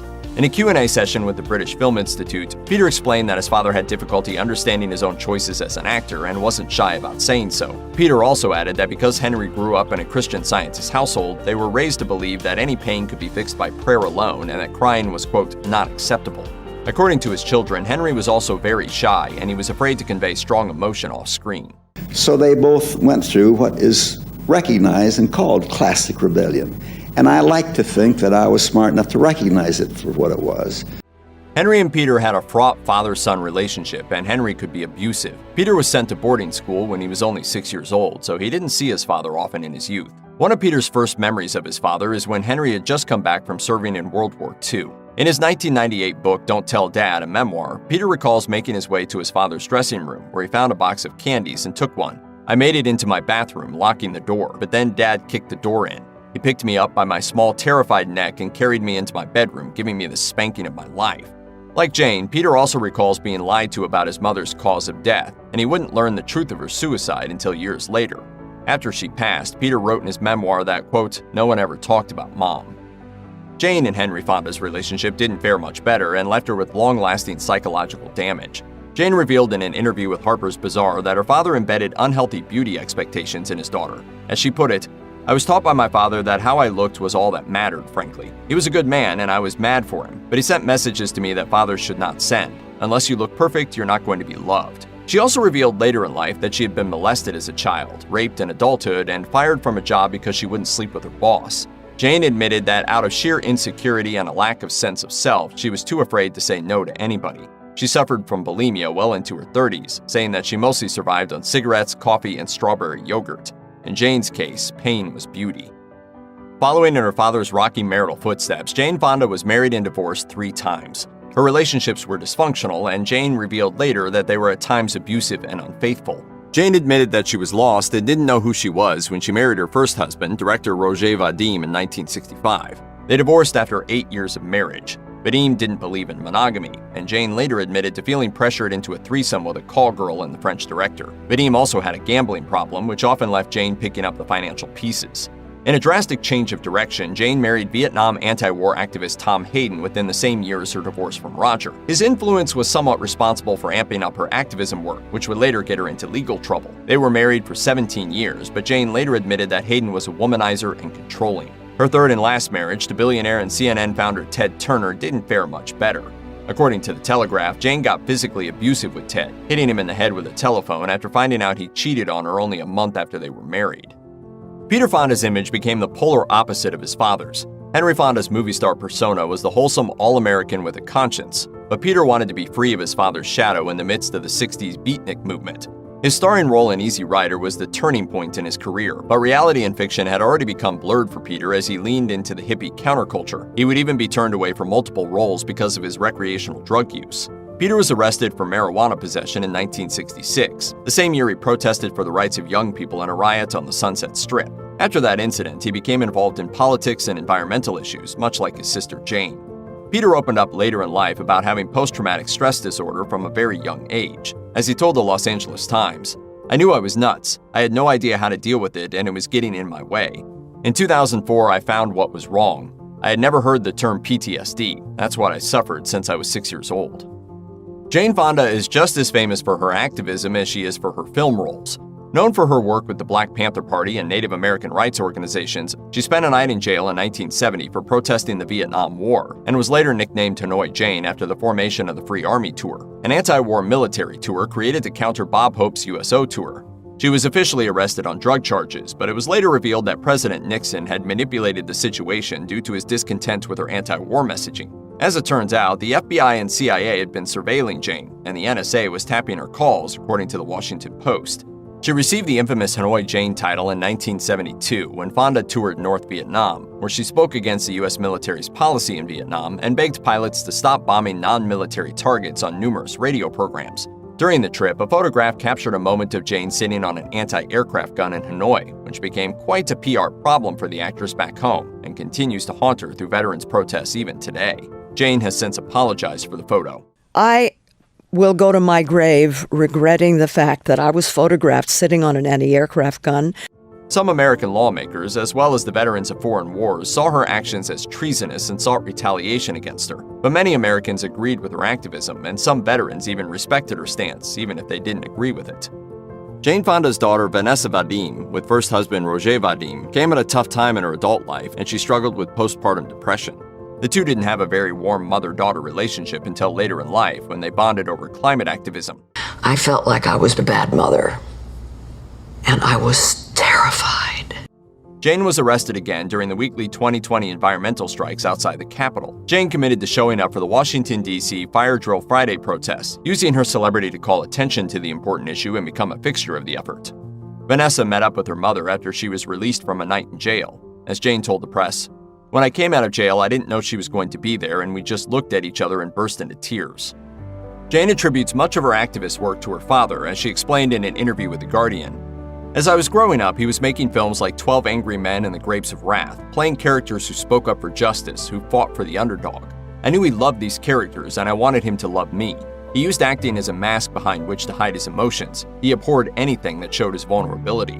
Peter Fonda was constantly asked if he would reprise his father's roles, such as in a 12 Angry Men reboot, but Peter would always decline. Both actors struggled to break away from his legacy, but found their own powerful voices in time. Despite multiple hardships within their family, the Fondas found support and camaraderie among one another as time passed and managed to heal some old wounds. The Kennedys are the most famous family in U.S. political history, so maybe it's no surprise they've got a few supposed skeletons in their closets.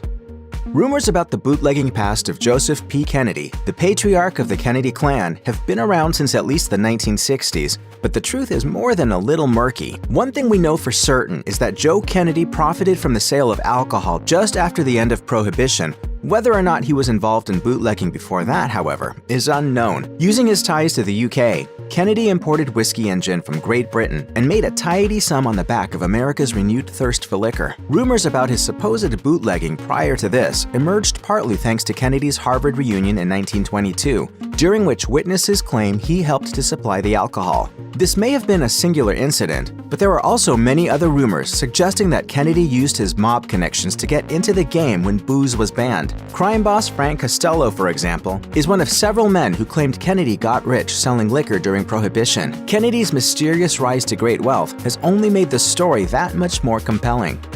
Joseph Kennedy made a number of anti-Semitic remarks throughout his prestigious career as U.S. ambassador. He also embarrassed the country by expressing sympathy for fascists in Europe. Rightly or wrongly, many people today remember Kennedy as both a Nazi sympathizer and an all-around awful person. Stories about Kennedy's Nazi sympathies arose partly due to his enthusiasm for appeasement. He believed that Great Britain could never beat Hitler and advised Franklin D. Roosevelt to stay out of the matter. Roosevelt subsequently began talking to Winston Churchill without the involvement of Kennedy. After Japan attacked the US, Kennedy became officially toxic, and Roosevelt passed him over completely when it came to awarding war offices. Kennedy was not merely short-sighted, however. He had also expressed his genuine admiration for Hitler, often at times that now seem wildly inappropriate. For example, he publicly praised Hitler's supposed military prowess to a graduating class at the University of Notre Dame. On another occasion, he tried to halt the production of a Hollywood film on the grounds that it might offend Hitler and Benito Mussolini. But worst of all were his anti-Semitic remarks. Declassified documents from the German Foreign Ministry show that Kennedy expressed his sympathy for Germany's Jewish problem and complained that Americans had been unduly influenced by Jewish opinions. All right, Mr. DeMille, I'm ready for my close-up. One accusation against Joseph P. Kennedy comes from none other than the iconic Hollywood star Gloria Swanson. During Kennedy's brief foray into the film industry, he developed a romantic relationship with Swanson. Eventually, their affair ended, and their parting wasn't exactly amicable. Kennedy had come to Hollywood to invest his fortune, hoping to make large profits out of the rapidly growing industry. While there, he met Swanson, who was already in some financial trouble due to her lavish lifestyle, so she was only too happy to let Kennedy help her out. Together, the pair developed a business relationship and attempted to make a movie together, an endeavor that proved to be a total failure. A consummate hustler, Kennedy bought Swanson a series of fabulous presents while they were together, including a house. However, it transpired that Kennedy's gifts weren't gifts at all. He had billed all these presents to Gloria Productions, leaving a shell-shocked Swanson with millions in debt. Swanson alleged in her autobiography that Kennedy made a cool $5 million during his time working with her in Hollywood, while she was left bankrupt and broken-hearted. Despite the best efforts of her lawyers and accountants, she never got her money back. Perhaps to satisfy those who never understood how Jacqueline Kennedy could stand to stay with her adulterous husband, a rumor was once printed that claimed she had actually been paid to stay in the family. The story appeared after it was noted that the young couple spent a great deal of time apart. Supposedly, both her husband's cheating and her own political aspirations had caused a great deal of resentment between the two. The rumor ran that Joseph Kennedy, thinking of his son's future political career, offered Jackie $1 million to stay, and she accepted. While there is no way of knowing if the story is true, Jackie responded with characteristic grace. When the original claims were printed in Time magazine, Jackie reportedly quipped to Joseph, "Why not 10 million?" Either way, the couple stayed together, and JFK made his bid for the presidency in 1960 with his wife by his side, and a few other women as well.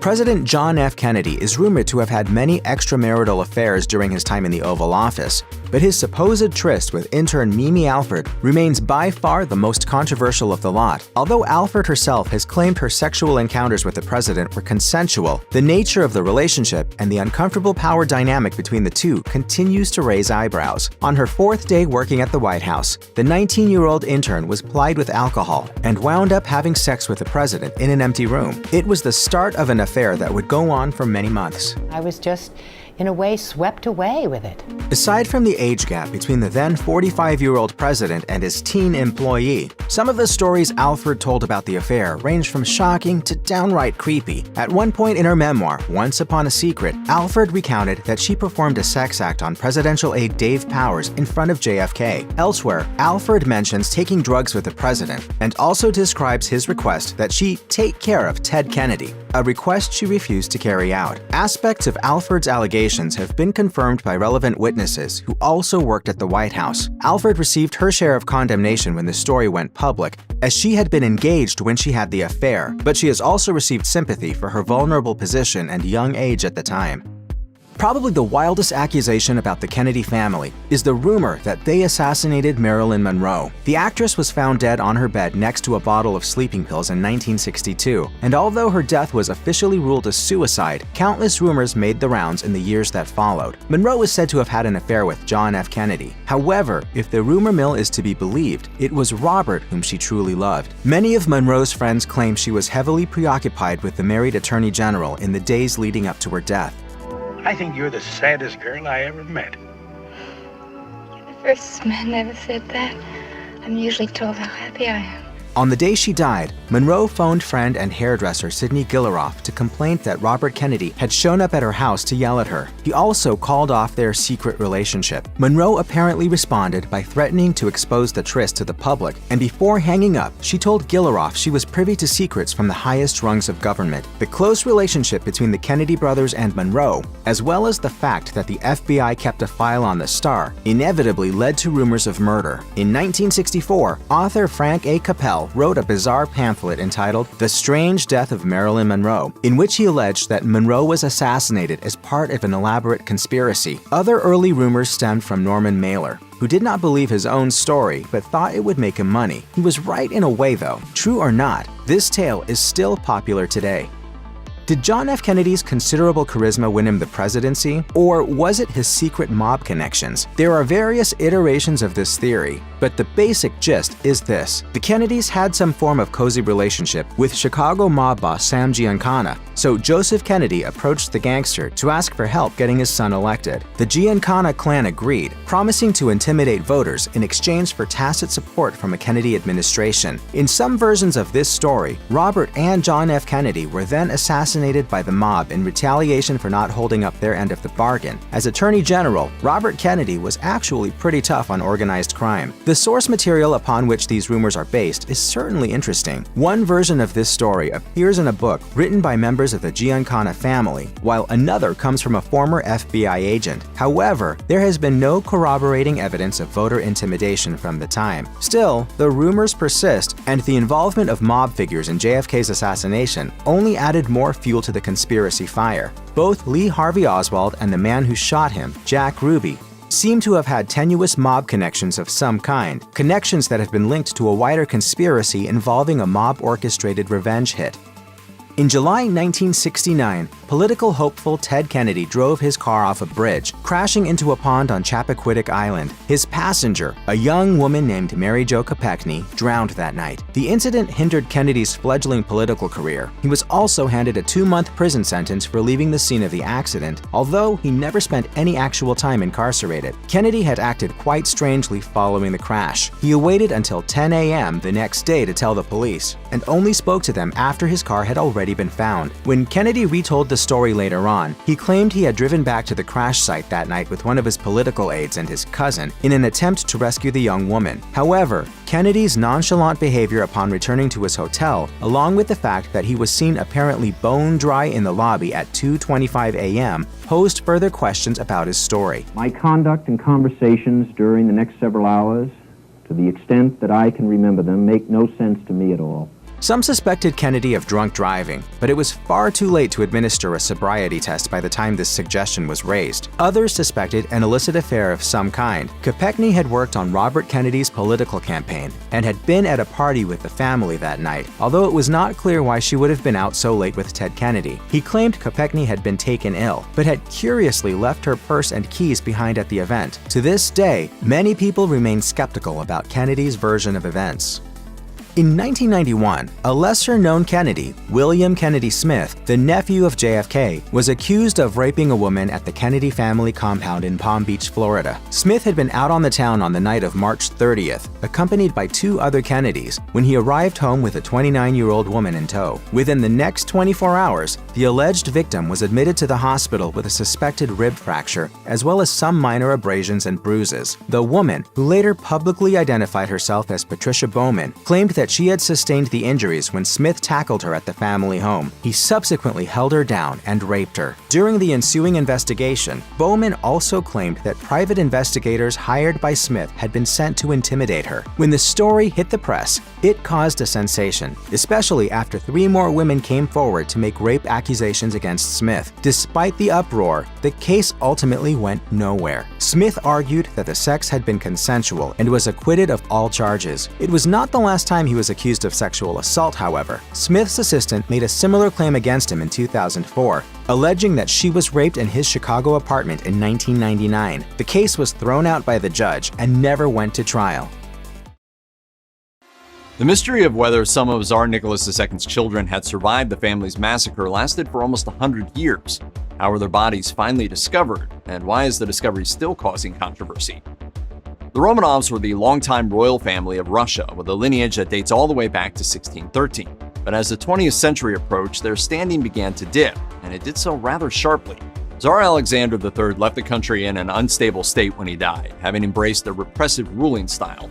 His son, Nicholas II, was then left to deal with a country that was spiraling out of control, with people both angry about the past and incensed about the present. The situation was ripe for revolution, and revolution did indeed arrive, once in 1905 and then again in 1917. By the time the dust settled, the radical Bolshevik Party had come out on top, preaching the ideals of communism. But there was a problem: what to do with the royal family. After Nicholas II stepped down from power, the family was effectively placed on house arrest through much of 1917. By some accounts, that period of time actually wasn't too terrible for the family, and they held out hope for the possibility of asylum or escape. But as 1918 rolled around, their requests for asylum were denied by foreign governments, and they were instead shuttled around the country to a number of different residences. By April 1918, the family ended up in the city of Ekaterinburg, essentially held prisoner in an old walled-off villa, which Bolshevik officers rather ominously called the House of Special Purpose.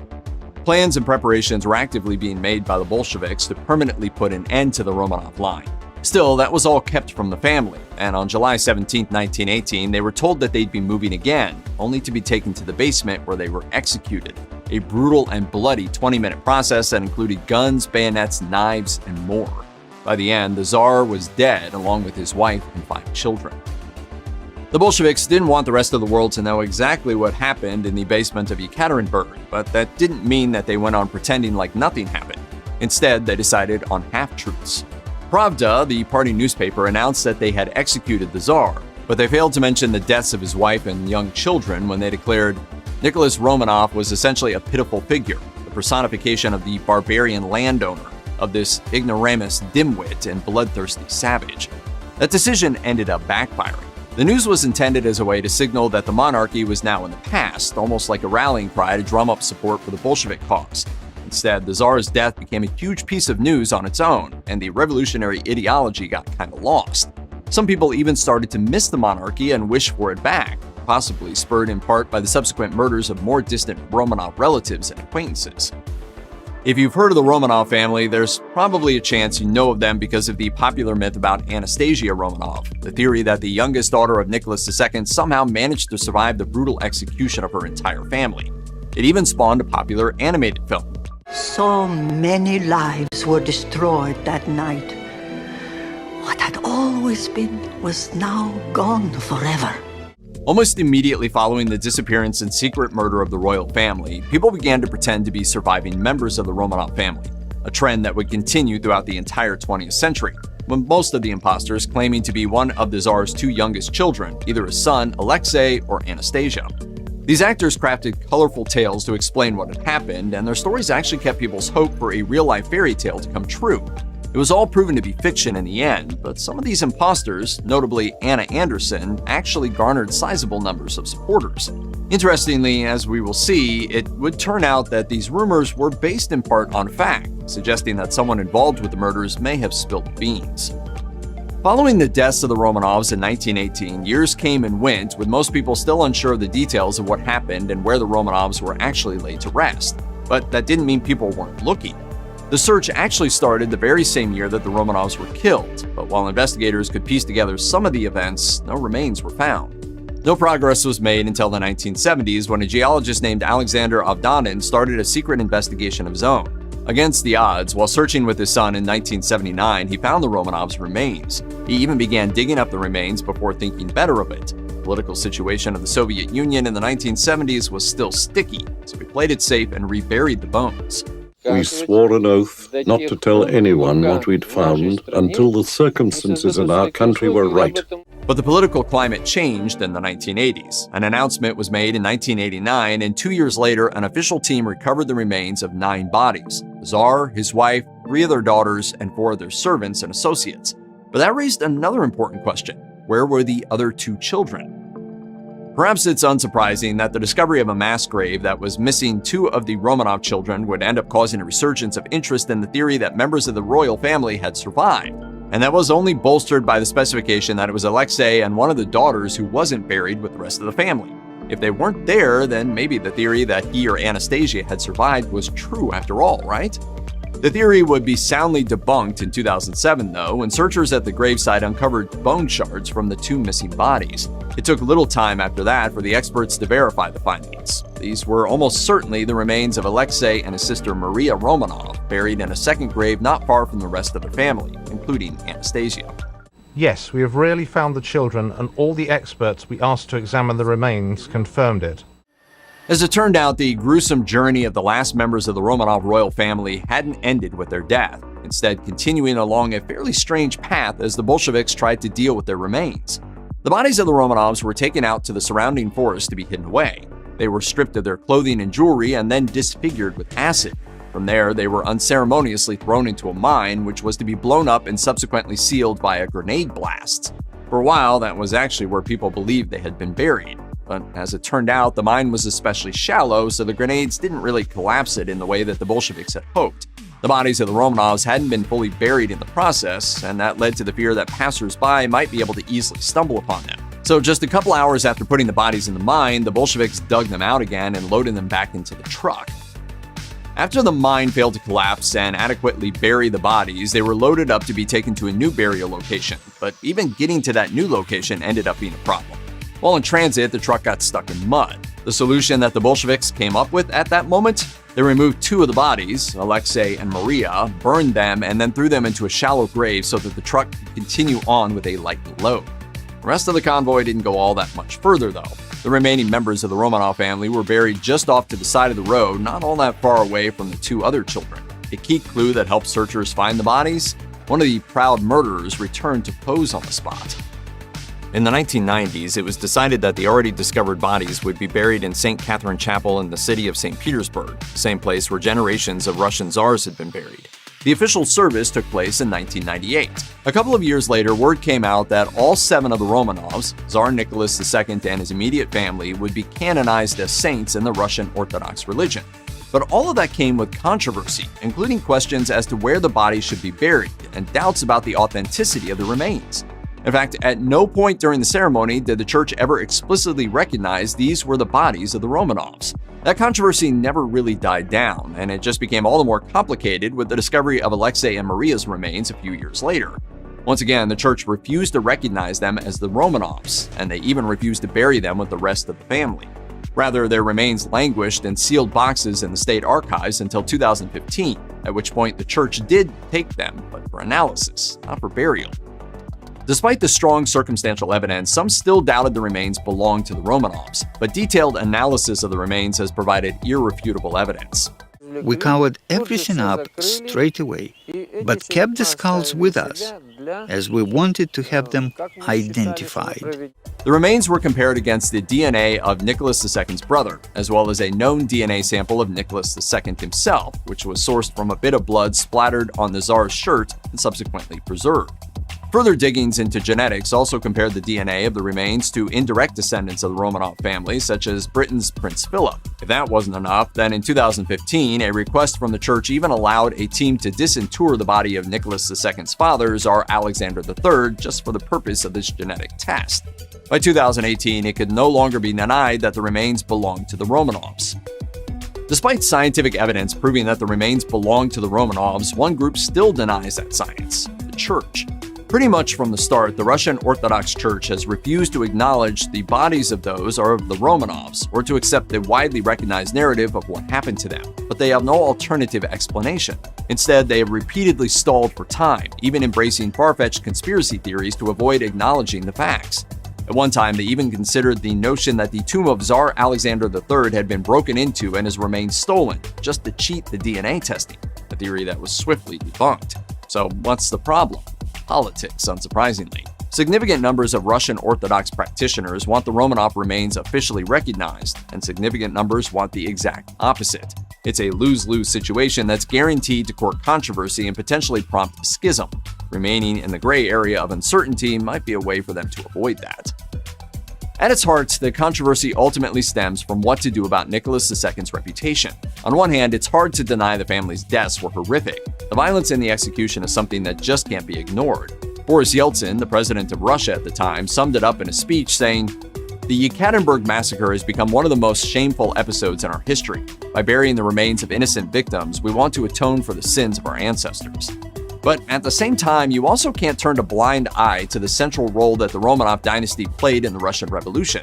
Nicholas II was far from an effective leader, his political missteps pushing the country toward growing unrest. He wasn't an especially popular leader either, both at the time and in hindsight.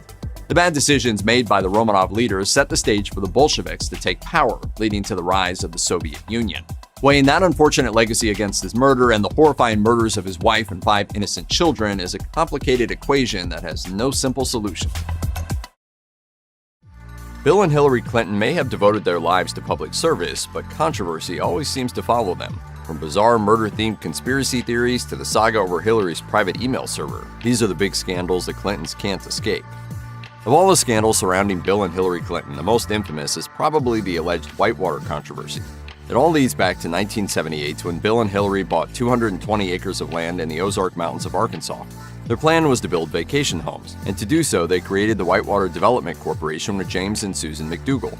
They worked together for a few years, and James even loaned Hillary $30,000 in 1980. In a separate business affair, James also opened a small bank called Madison Guarantee.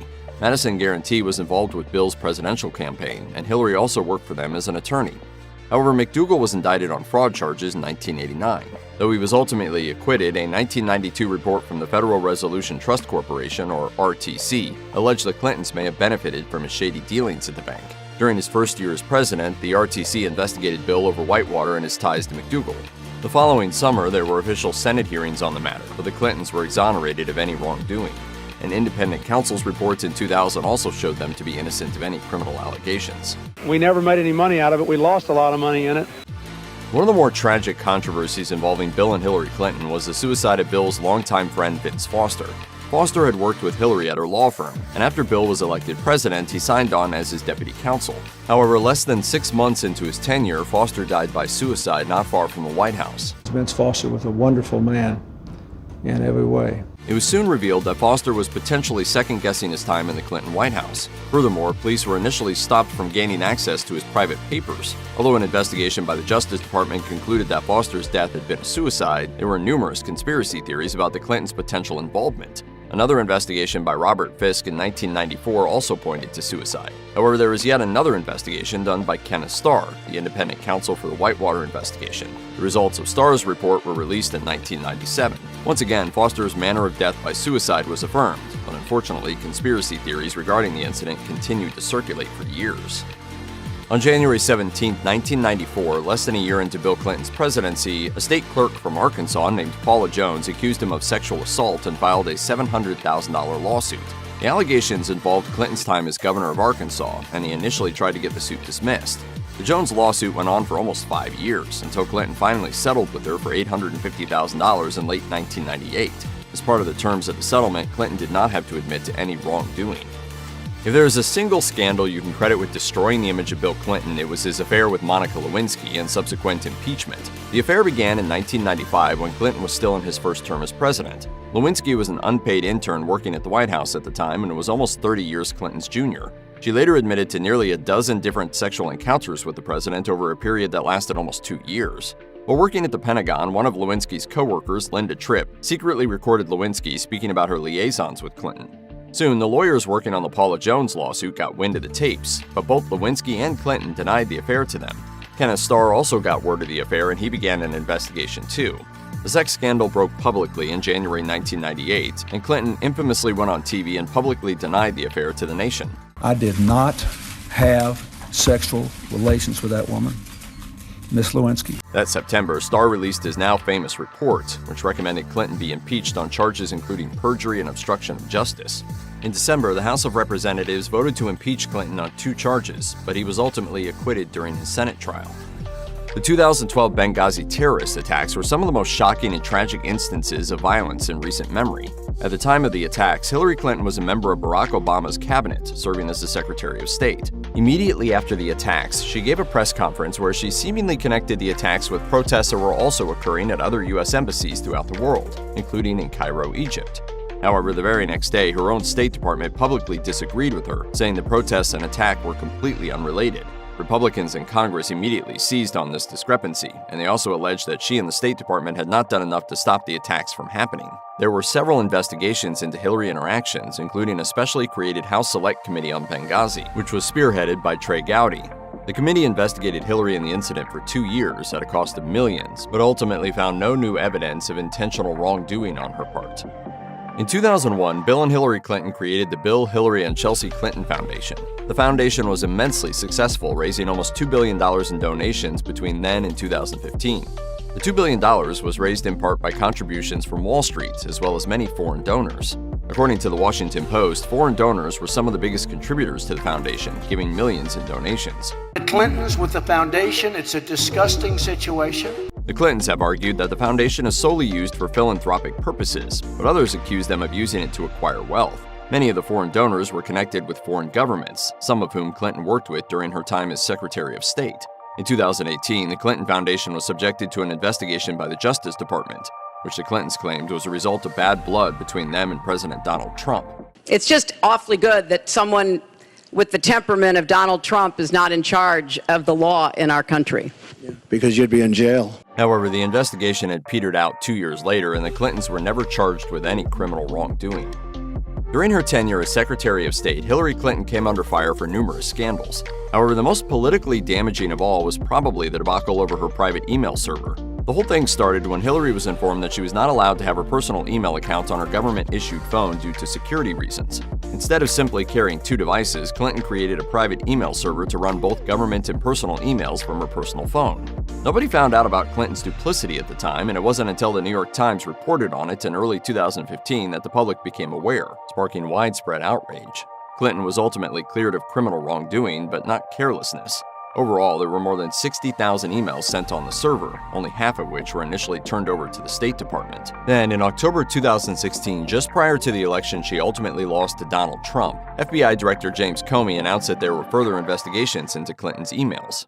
According to the New York Times, some hold this as the reason why Clinton lost the election, though that's widely disputed. Following a 2019 investigation, 38 former staffers were cited for violations, but Clinton herself has never been charged with any wrongdoing. One of the first controversies of Bill Clinton's presidency began within months of his taking office in 1993, and actually involved his wife. Shortly after the inauguration, the Clinton White House let go of several longtime staffers in the travel office due to personal reasons rather than professional. At the time, it was seen as a relatively minor scandal. However, in 1996, the New York Times reported on a draft of a memo that seemingly implicated Hillary in their firings. As a result, an independent counsel led by Robert W. Ray was appointed to look into the matter, and in 2000 he released the report. Ray's report largely argued that Hillary had given false testimony, but the likelihood of a prosecutorial victory was slim, so he did not recommend any charges.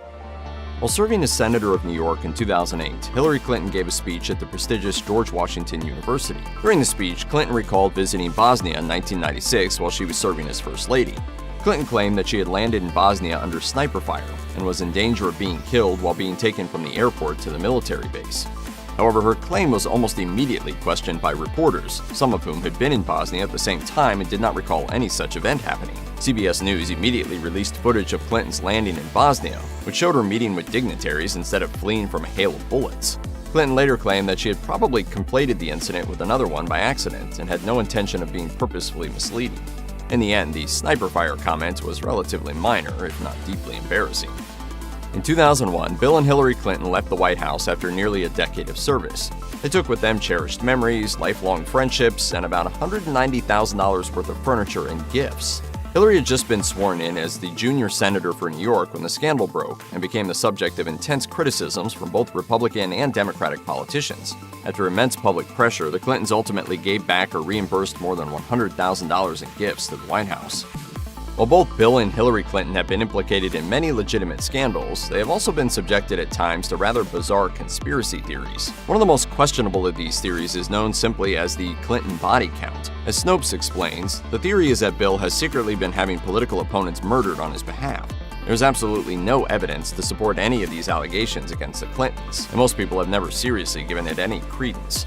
Yet those who believe in the Clinton body count posit him as responsible for the death of White House Deputy Counsel Vince Foster in 1993, even though it has been investigated and determined to be a suicide multiple times. There are nearly 50 murders in all that have been variously attributed to the Clinton body count saga, but none of them have any significant evidence tying the Clintons to their deaths. Well, that it was factually untrue. In 1992, Bill Clinton was embroiled in a scandal that revolved around allegations that he used Arkansas state troopers to help him engage in extramarital affairs.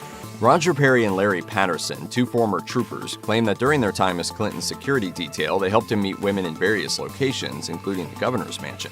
Clinton denied the allegations immediately, and there were suggestions that the troopers had been paid to make false statements. It was also alleged that Clinton and his staff tried to silence public reports involving the scandal.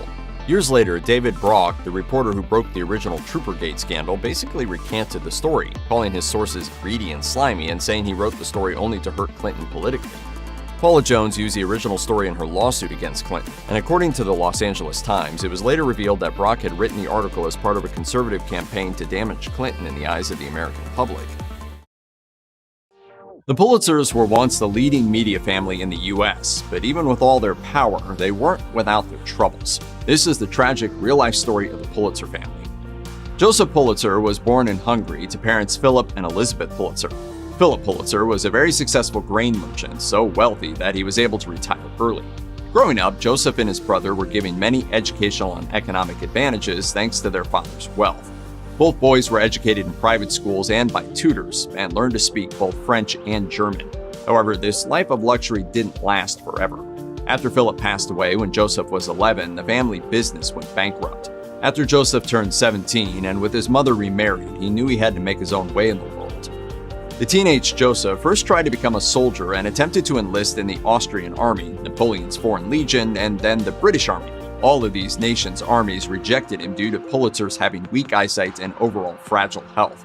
But he got his big chance when he happened to meet a bounty recruiter for the United States Union Army, as the U.S. was currently right in the middle of the Civil War. Pulitzer decided to take the recruiter up on the offer to head to the United States and join the Union Army, and legend has it that Pulitzer jumped ship on the way to Boston and swam to shore so he could keep the recruitment bounty for himself. Pulitzer did serve his time fighting on behalf of the Union Army in the American Civil War, fighting in the Lincoln Cavalry with many other German recruits. He was in the cavalry for about a year before the war came to an end and Pulitzer was honorably discharged. All the same, his early years in the United States were hard going. After leaving the U.S. Army, Pulitzer was without money or a place to live. He often had to sleep on park benches and scrambled to find work. When he didn't have any luck finding steady work in New York, he decided to head west to St. Louis, Missouri. Pulitzer managed to catch a train to Illinois, but ran out of money and couldn't afford a ferry across the Mississippi River. He ended up striking a deal to shovel coal on the ferry in exchange for passage. Pulitzer continued to get odd jobs in St. Louis, but he finally got his first big career opportunity while studying English at the library. As noted by the State Historical Society of Missouri, Pulitzer made the acquaintance of Carl Schurz, the co-editor and part owner of the German newspaper the Westschlitz Post. Schurz was impressed by Pulitzer's intelligence and command of the German language and hired him as a reporter. Besides being a newspaperman, Joseph Pulitzer also became a politician. He was nominated in and won a special election as a Republican in the 5th District in St. Louis at only 22 years old. According to the State Historical Society of Missouri, Pulitzer felt strongly about fighting against corruption as a representative of his district. He deeply disliked the St. Louis County Court, which regularly practiced favoritism and hiring county officials and the court's friends for building contracts. What Pulitzer wanted to do was abolish the court entirely and introduced a bill to do so. One day, Pulitzer encountered a builder named Captain Edward Augustine, a friend of the court who was known to be receiving political favoritism in the form of building contracts.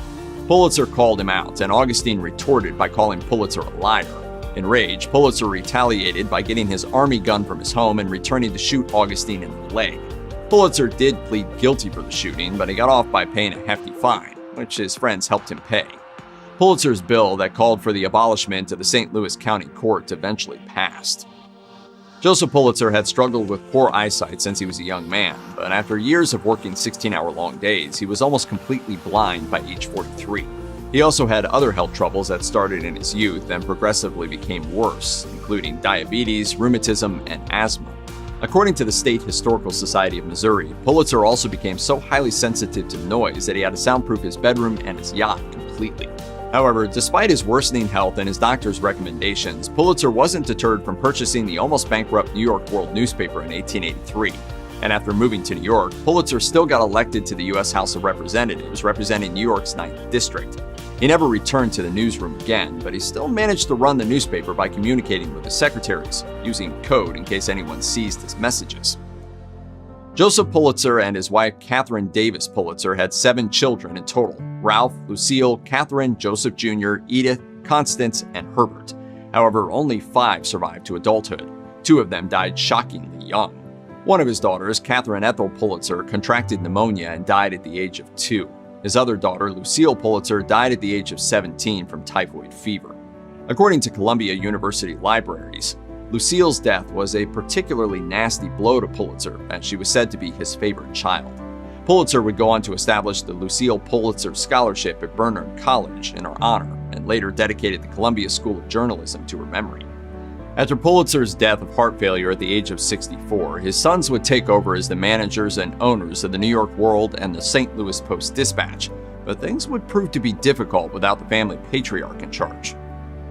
Herbert Peter Pulitzer was Joseph Pulitzer's grandson. Cocky, good-looking, and crazy rich, Peter earned himself a reputation as a ladies' man, but surprisingly enough, he fell hard for one Lillian McKim, 21 years old and from an equally wealthy Northeastern family. Peter and Lily astonished all of their friends and family by suddenly eloping in 1952.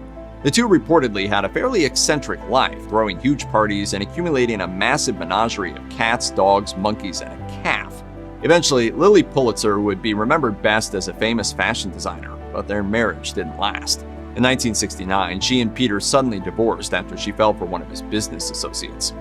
It wouldn't be Peter's last divorce, or his worst. He ended up remarrying, this time to Roxanne Dixon, a woman nearly 21 years his junior. They had 2 children, but in 1982 they had a terrible divorce that resulted in tabloid headlines across the country. If we did cocaine, we did them together. Menage a trois, there was not one person there. There was 3 people. Peter accused Roxanne of gross marital conduct by allegedly having affairs with a French baker, a handyman, a Grand Prix race car driver, and the wife of another millionaire. Not to be outdone, Roxanne shockingly accused Peter of incest with his daughter from his first marriage, Liza Lady. Lady in turn testified that not only was that not true, but that Roxanne was the one who had actually propositioned her.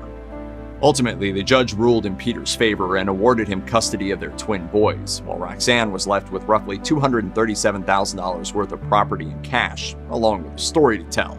And tell she did.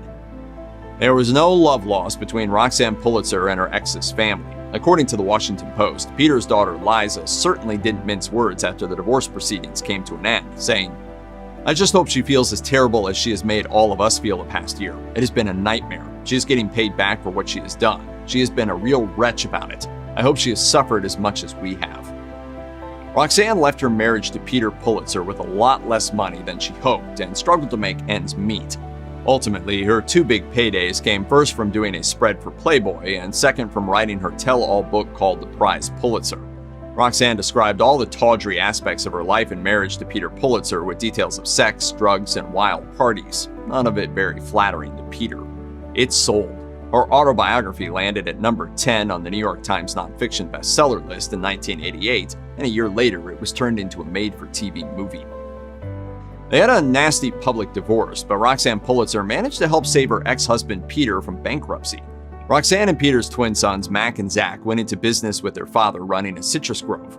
When tens of thousands of trees had to be destroyed due to infection, though, Peter was unable to pay the grove's $1.3 million mortgage. Luckily, Roxanne had remarried well. After Mac and Zach appealed to her 5th husband, Tim Boberg, for help, Boberg ended up guaranteeing the mortgage, while also floating Pulitzer Groves a $400,000 credit line. Roxanne told the Palm Beach Daily News, "I never thought Peter would run out of money. The pendulum swings. It's a different ending." In 1986, the Pulitzer media family became bitterly divided regarding control of the St. Louis Post-Dispatch and other media properties. Some family members wanted to sell the Dispatch and maximize their wealth, while others wanted to hold on to the properties and continued to pass them down onto the next generation. When the family failed to come to an agreement on their own, they ended up in court against each other. In a statement to the Washington Post, one Pulitzer family member, David Moore, who wanted to keep the newspaper in the family, expressed his regrets that the feud had turned into a court battle. "It is a very sad thing. This is not a happy time. I don't think for any of us. There are not winners in a situation like this."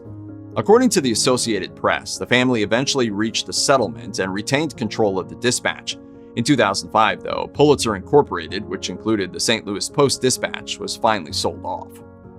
The Pulitzers were able to end their public family court dispute, but in 1997, they found themselves in the middle of another media family's feud. Pulitzer Incorporated had just purchased another old family media company, Scripps League Newspapers, from Betty Knight Scripps. However, the sale of the family company did not sit well with 51-year-old Barry, the son of Scripps family patriarch Edward W. Scripps. Barry accused his mother, Betty, of taking advantage of his father's poor health to sell Scripps League newspapers to the Pulitzers, thereby depriving him of his inheritance. Apparently, in 1976, Edward Scripps had given his wife half of his voting shares of stock, giving her significant power in the company. But in 1995, Edward's health began to fail, and Barry believed that Betty decided to seize control and use her voting right to sell off the company. Barry claimed that he was supposed to run Scripps League newspapers once his father officially stepped down, but he was fired from the company shortly before its sale to the Pulitzers. Barry ended up suing his own mother, but the lawsuit was ultimately tossed out. Known as Jay to everyone, Joseph Pulitzer IV died of a heart attack at age 65 in 2015. It was a shock to his family and all who knew him. Jay was the great-grandchild of the first Joseph Pulitzer and the only child of Joseph Pulitzer Jr., owner of the St. Louis Post-Dispatch. All of his life, he was primed to take over the family media company one day, starting out as a reporter at the Dispatch, working his way up to correspondent, taking over as night city editor, and finally earning the corporate vice president position.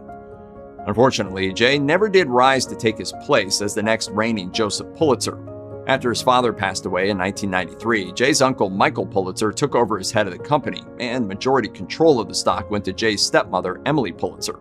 Only 2 years later, Jay was forced out of the family business by the company's controlling family members who eventually sold the company. A sad end to the Pulitzer publishing legacy.